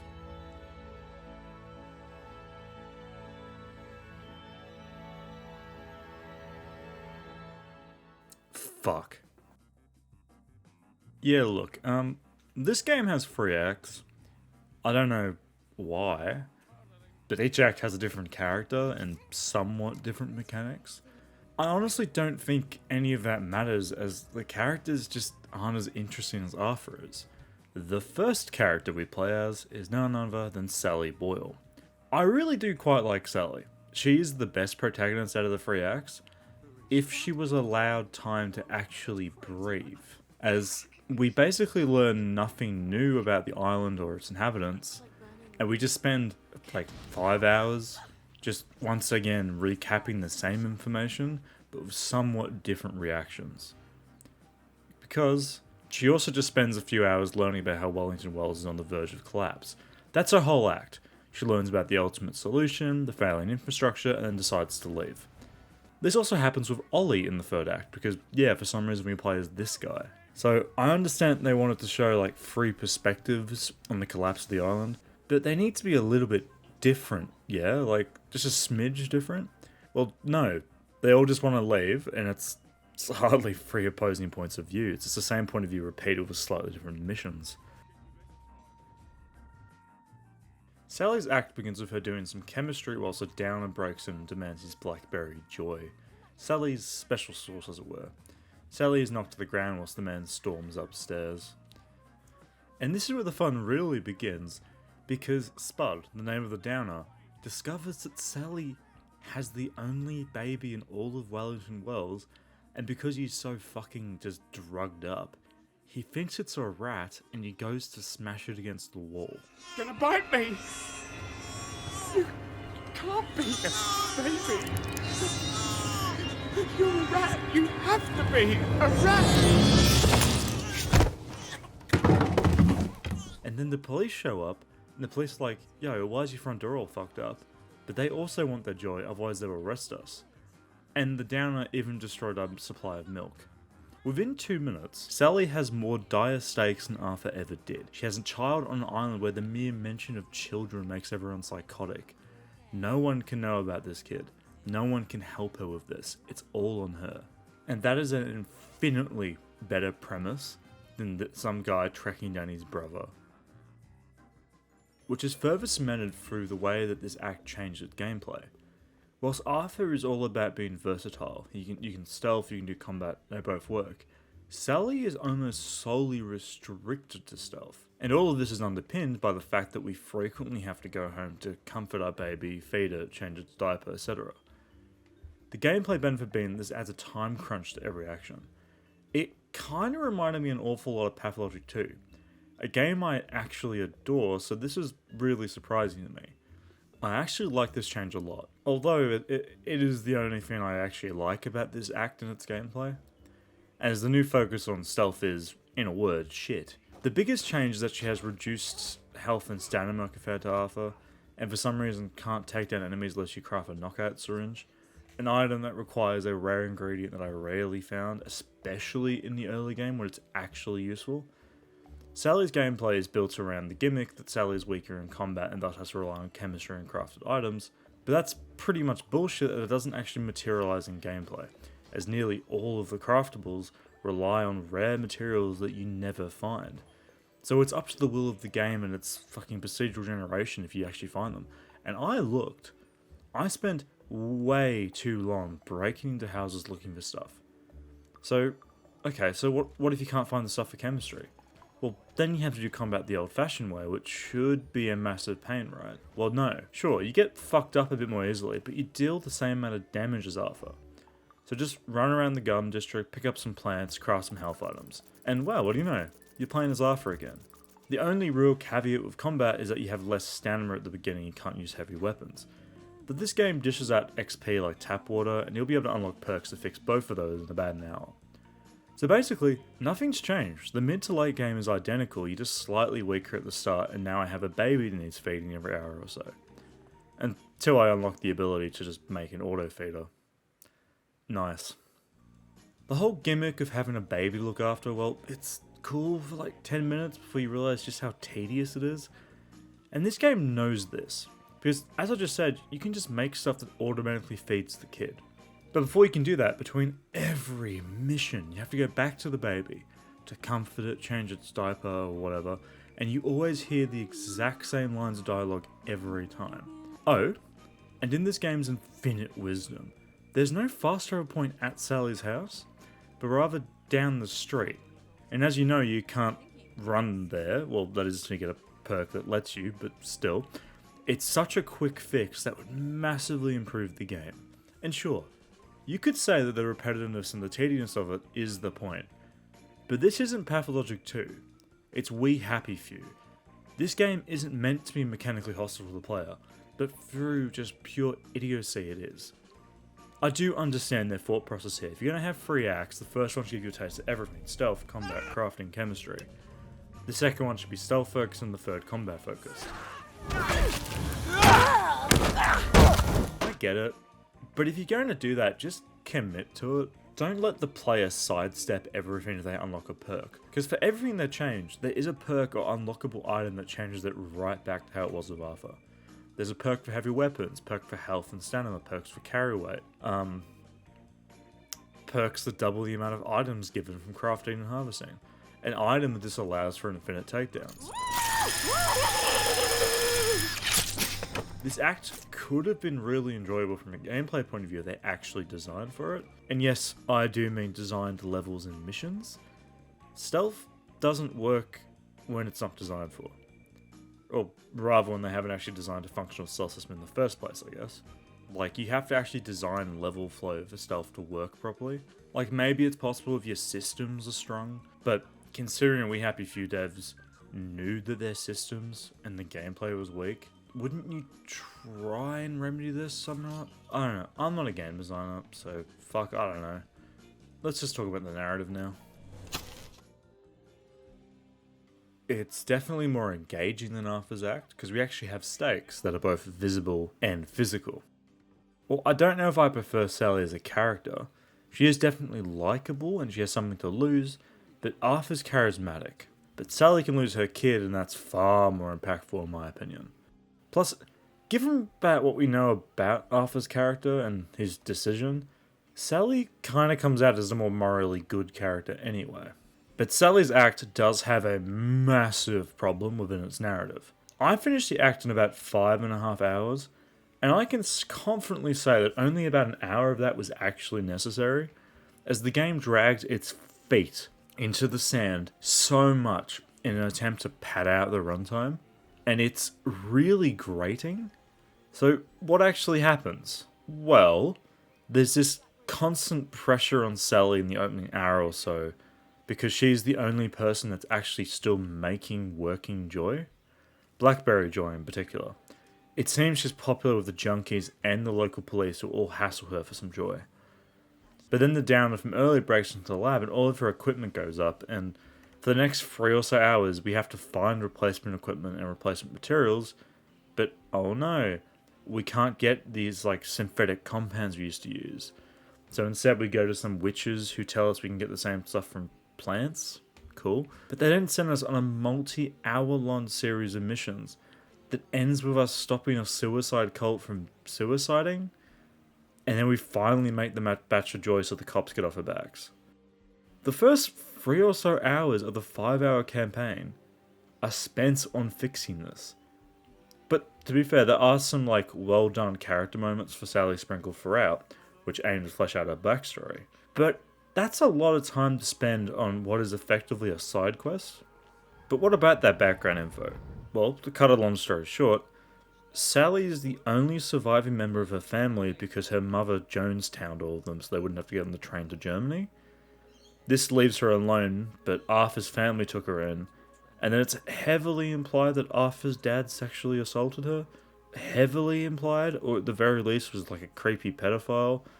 I don't really know. Game doesn't really go into detail. This, of course, drove a wedge between Arthur and Sally because Arthur believes Sally took advantage of his dad and not the other way around, and then Sally just kind of felt betrayed by that. This led to her pursuing like a sort of career-first lifestyle, culminating in her and one of the other scientists on the island inventing joy. Fast forward a few years, now she has a baby, the baby daddy being the inventor of joy, and well, he doesn't give a shit. He's high as a fucking kite. So Sally's main objective is to get her and her daughter to safety, i.e. out of Wellington Wells. It takes us about 4 hours to identify that General Bing, the leader of the military forces on the island, has access to a boat. Bing is also, like, in love with Sally and is a creepy guy, so there's a whole thing there. There's more complications along the way, of course, namely the fact that our daughter catches measles, which hence the cod liver oil from Arthur. And that cutscene in this one takes place in the middle of the Garden District. I don't know if this is a retcon or a somewhat clever way of showcasing individual experiences. I don't know. But this is what I alluded to earlier as making no fucking sense. The game doesn't seem intelligent enough to claim this as being intentional, but it has to be because there's no way you would miss this. It has to be that they want to paint the two as unreliable narrators, which would be a cool idea if it was actually enforced a bit more, but because as it is, it doesn't really amount to anything. General Bing, however, quickly catches on that Sally has a child and offers to send the child back to the mainland, but only the child. The catch being, he doesn't actually know where the kid is anyway, so it doesn't actually matter. Bing, however, still wants Sally because Sally can make joy, and they need joy until Oblivion, the final solution, is ready. When we deny his offer, the General tries to have us killed, but we fight back, and with the help of Dr. Faraday, who is now located in the village for some reason, as opposed to the Garden District, again, I don't know, did she rebuild her house? Did they retcon her teleporting? Did she teleport the entire house? I don't know. But eventually, we repair the boat, and Sally and the kid are safe. So that's Sally's act all wrapped up. You'll never know how alone someone can be. You have me. I'll have you.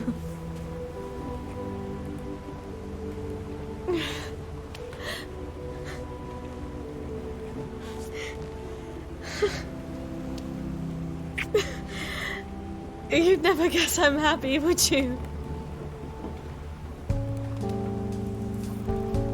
We're gonna have such adventures. We'll be the two musketeers.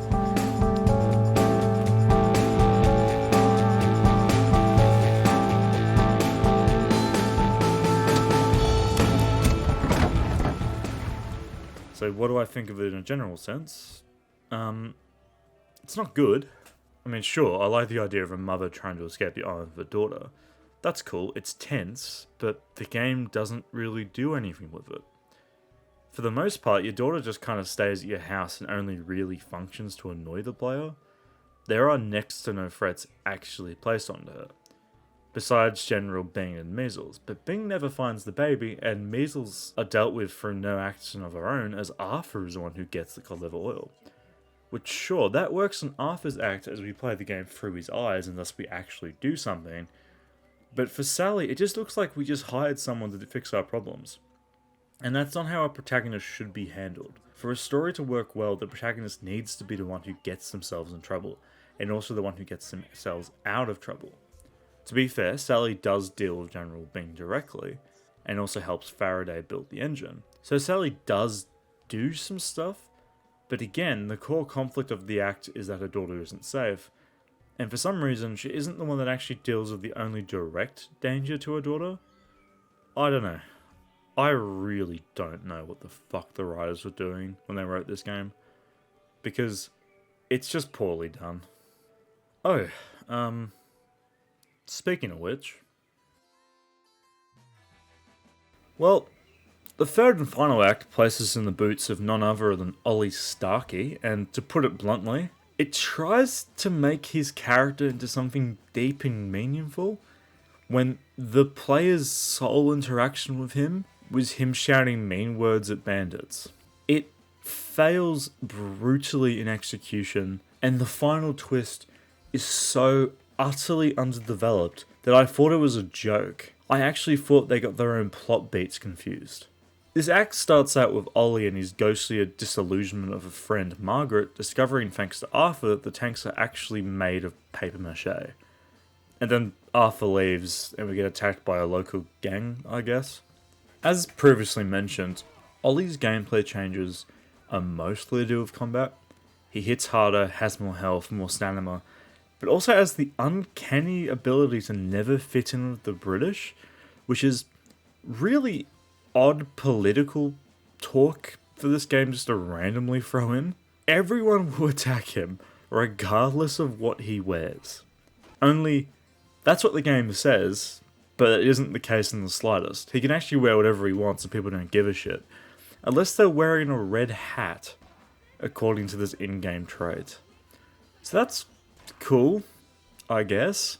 We'll come back to those red hat fuckers in a little bit though.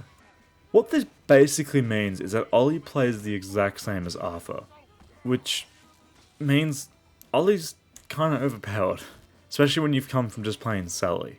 He's also diabetic though, so I guess that was the game's attempt at balancing that out, because he requires somewhat frequent glucose shots to stay alive, but again, there's a problem with this because I only had to do it twice during the game.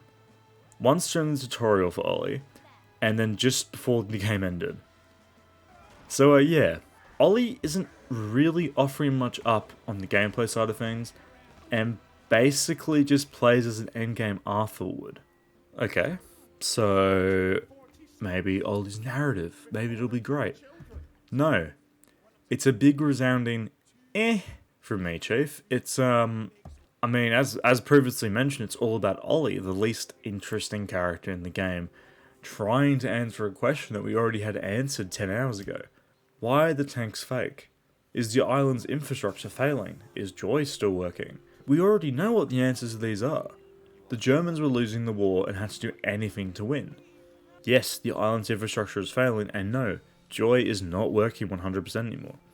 We have known all of this since the closing hour or so of Arthur's story, so why are we revisiting it? Well, 2 acts is a bit weird, but 3 acts is just enough. So here's Ollie doing Ollie things, because I guess we need to pad out the runtime a little. And by a little, I mean a little.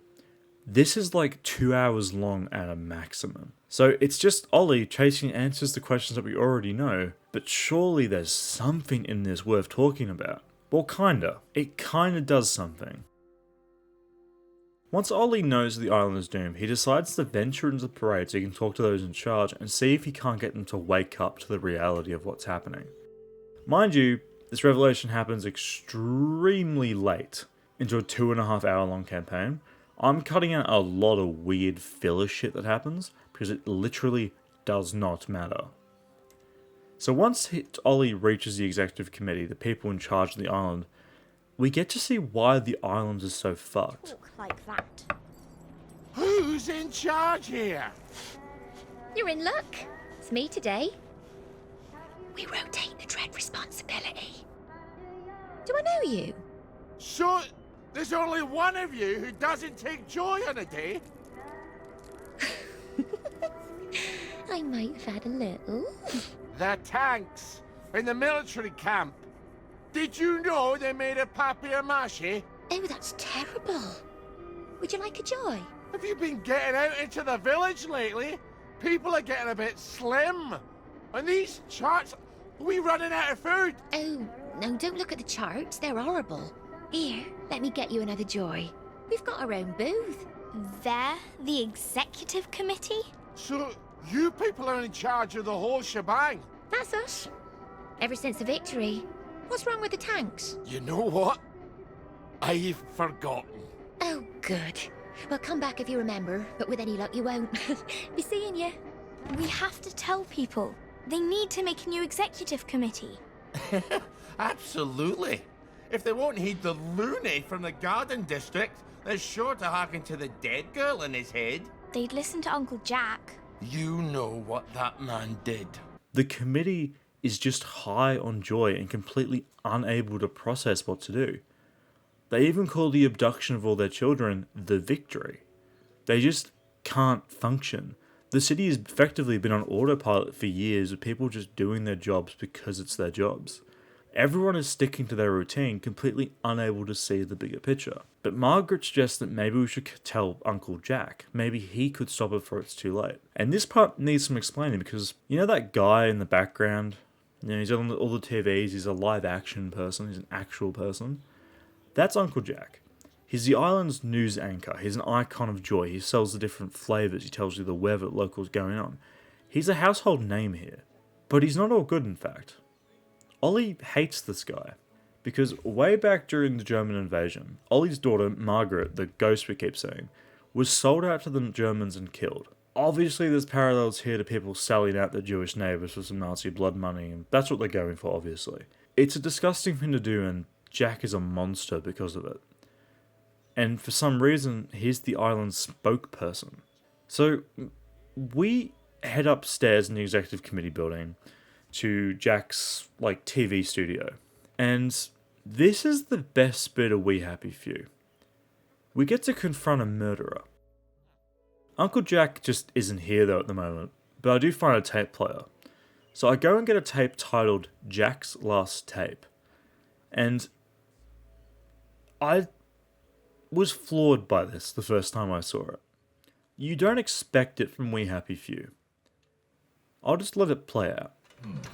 I'm sure I had it right here. You know, there are times that you can actually take a little too much joy and, then you can't remember where anything is, can you? Ah, yes. Here it is. Mrs. Florence Gilbert of Brougham Hayes is holding an exhibition of her hand-knit dolls. Well, she likes to make dolls from all over the world, all knitted in wool. It's his last show. How'd you ken that? The camera's smashed. They couldn't have shot another. Do you know who'd have liked that? Margaret. Why is he talking about you? Who's Margaret? Because I love dolls. What am I talking about? Who cares about the past?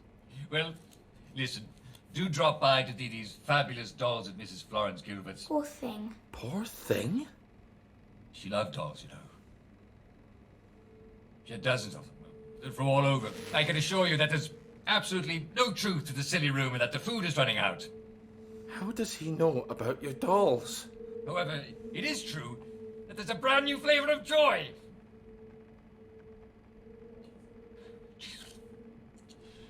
You think at 12 your daughter would be over dolls? His daughter? Yes, Ollie. But she'd make these darling little costumes. I knew it was wrong. I mean... She was even excited about going to Germany. It was me. I couldn't imagine living without her, so... So I hid her. Someone tipped them off. And she ran. No, that's not right. It was Jack what turned you in and I what tried to save you. No, Ollie. You turned me in. I'm afraid we've come to the end of our time.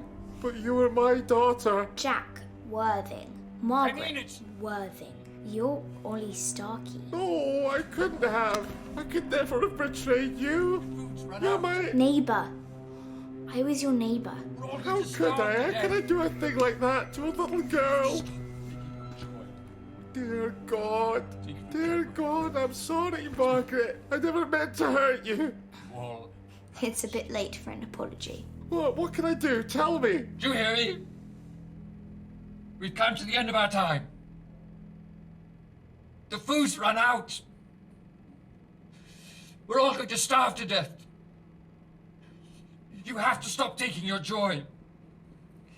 Take it from Jack Worthing. It's me. People have to know.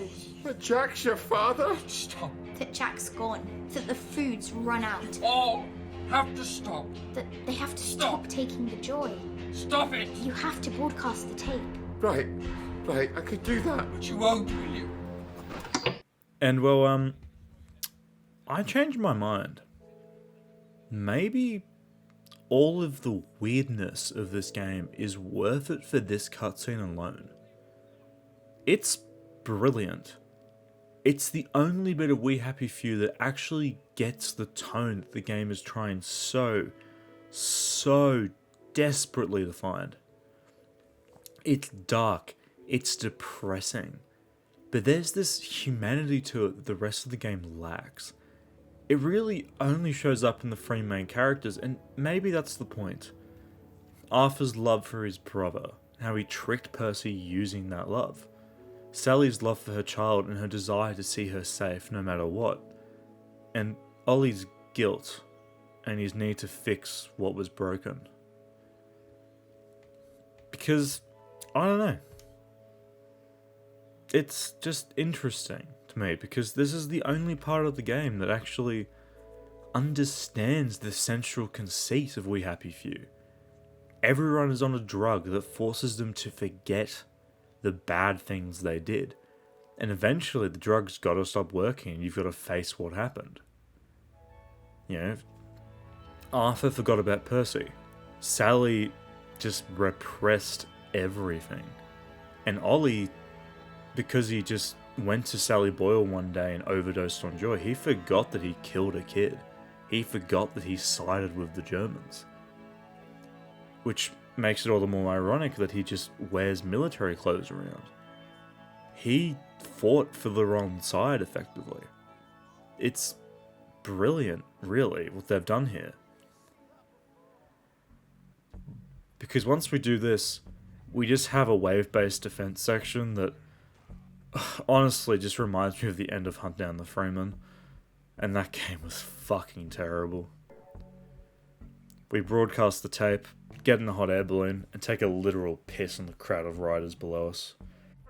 It's a fucking terrible day for it. Lovely day for fucking what anyway?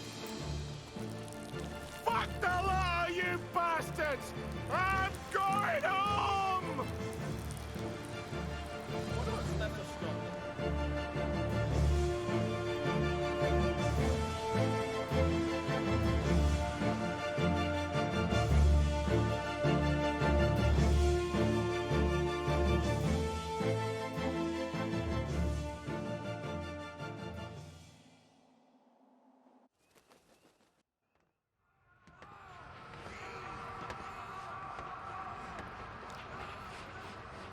Are you all right, sir? I'd forgotten just how heinous a person I am. Well, the truth is not for everyone, sir. You see, some people find they are stronger than they ever supposed. Some people can let go of the confabulations that have comforted them. Some make choices that surprise even themselves. The booze run out. You have to stop taking your joy. Perhaps these people are not you.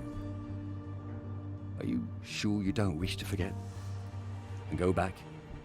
I was happy before, wasn't I?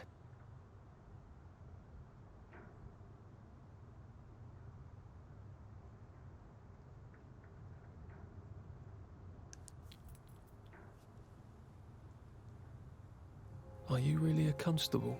Aye. Patrol the boundaries. Come on, sir. Once you're out there, you'll know what to do.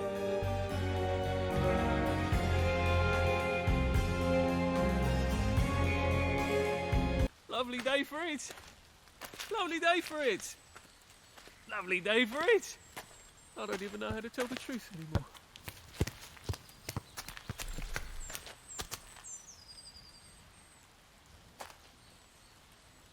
Lovely day for it. Are you joking? It's been shitty all day.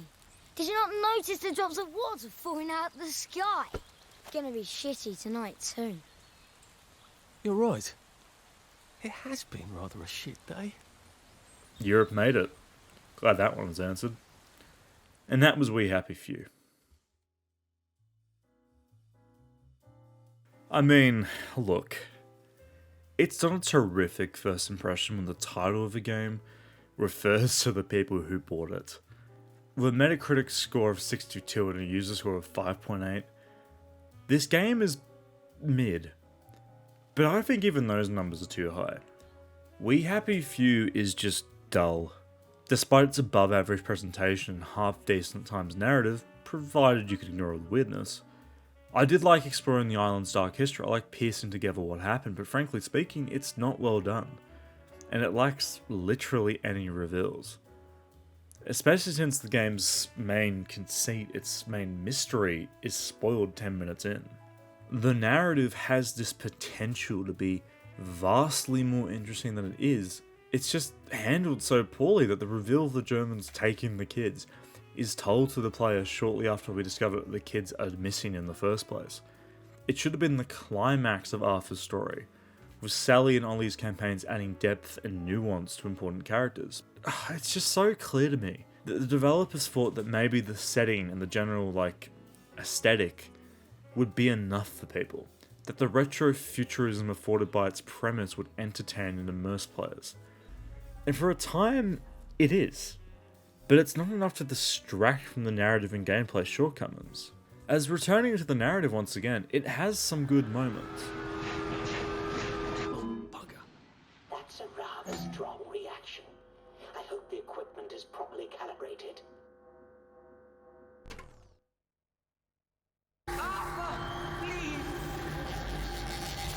Jesus. Oh dear. The coconut's not terribly effective at all, is it? Don't tell anyone I said that. But more often than not, I'm just left shaking my head as I struggle to come up with reasons for stuff happening. I barely understood Arthur's tragic backstroke as it made no sense. It didn't help that every 5 minutes we got a flashback that seemingly retconned the previous. Or that the entire relationship with Percy was delivered through skippable, easy to miss collectibles, basically sidelining the entire emotional core of Arthur's campaign. It is a baffling decision to say the least. But I guess the alternative was to pepper the landscape with more random buildings, and we know how little of those the dev team actually has. I don't think I even need to talk about Sally and Ollie's campaigns, because they're just the same minus the gimmick changes. The baby is just a new depleting survival bar, and Ollie is just constant combat until even the basic feedback of hitting a limp body with a bat isn't enjoyable anymore. It's a massive problem, and sadly it is ingrained in this game's DNA. It's a compromise. They wanted a survival roguelike, but the public, and thus the market, wanted an action-adventure narrative underpinned by survival mechanics. And well, that just kinda didn't work. It is fundamentally flawed. Systems work separately but not together. Social stealth is brilliant on paper, but it's placed within levels that aren't planned, but rather generated. Survival mechanics are ruined because there's a perk to remove them. But even without that perk, they just get in the way of the story. It's all working against each other. It's all these gears grinding, but they're not moving to like turn a clock or whatever. They're just grinding. This is a result of the game being early access and also, starting as something else. There was no higher level planning. They never sat down and spoke about how mechanic A would link with mechanic B. They just made it. This has the end result of the game just being frustrating to play. Apparently the DLCs fix this, as they're well-designed experiences, but I'm not giving those fucks over a Gearbox any more of my money, so I'll never know, and frankly I think I'm okay with that. The base game regardless is just, it's not worth buying. I don't know how much time was lost to running between point A and point B for seemingly no reason across boring, lifeless environments. And I get that they had to leverage procedural generation as they had a small team, but no one mandated them to make an open world. They could have just built a series of linear missions or hand-built open zones, and literally everyone would have preferred that. Hell, even the devs themselves would have liked that more. Procedurally generated worlds are for games that require multiple playthroughs. Roguelikes, mainly, that thing they sent out originally to make. Yeah, funny that. They even admitted that their reliance on proc gen is because they knew they couldn't build high quality content. And if that's really the case, then flooding the game with low quality just repeated content is hardly a solution. It's not even a somewhat okay idea. The real solution is to bring the scale of the game down so that it matches what you believe you can put out. Quality over quantity. Literally any day. I know they made an open world game because it was the craze. I know that. I am aware. But open world games either need a lot of time or a lot of people. Preferably both. Compulsion didn't have either. So I guess in their time crunch state they settled on proc gen because it was convenient. But that alone comes with its own slew of problems that were never addressed. The core thing that procedural generation of literally anything brings to the table is that no two experiences are the same. That is a byproduct of randomizing something. The difference could be as simple as, this house is red instead of green, or it could be rare materials are available earlier in the game, or some common ores are rarer. This change would affect your playstyle. This kind of decision making by the player is very common in roguelike games and survival games. These two genres are pretty much the most player-driven games that can exist. They live and die based on how much agency the player has within them. Slay the Spire is a great example of this, as is Project Zomboid. Two very different games, but they are both leveraging randomization of core gameplay encounters. Slay the Spire is a card-based dungeon crawler. You might get a card early on that informs your entire playstyle, but you might not even see that card during your next run. And then you got Project Zomboid, where you might get absolutely butt-fucked because the loot tables never spawned a weapon, or maybe you have a minigun. It's all random, so anything is possible. This keeps it exciting. But when you apply this same line of thinking to We Happy Few, I don't really think that much is different one run to the next, because ultimately, We Happy Few is not a game that you will play multiple times. It's not about days survived or play styles or optimizing a run. It is a straightforward action game where the only thing that is random is what building is where. Buildings that don't fit a purpose because none of them are enterable. But you might be saying, what about resources? Well, let's be honest here, they don't matter. There's no urgency to anything but food, and that's plentiful. Plus, the story is going to dictate where you go and when you go to it. We Happy Few doesn't benefit from proc gen. It's not a game about runs, it is a story-driven survival game.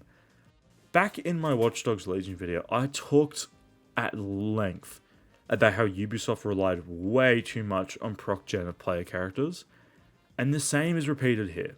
It is and will ever remain one of my most hated buzzwords in game design.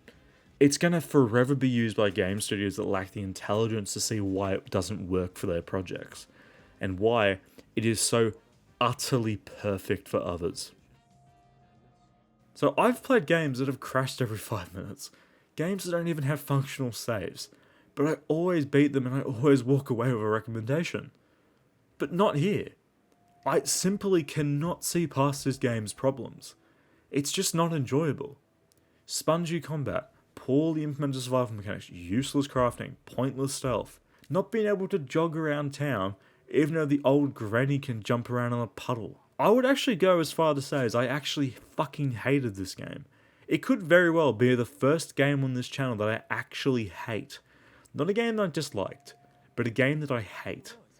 Legion was bad, sure. Hunt Down the Freeman was terrible. Cryostasis a little bit underwhelming. But I didn't hate them. They were just, badly made or I had a bone to pick. But We Happy Few, it's just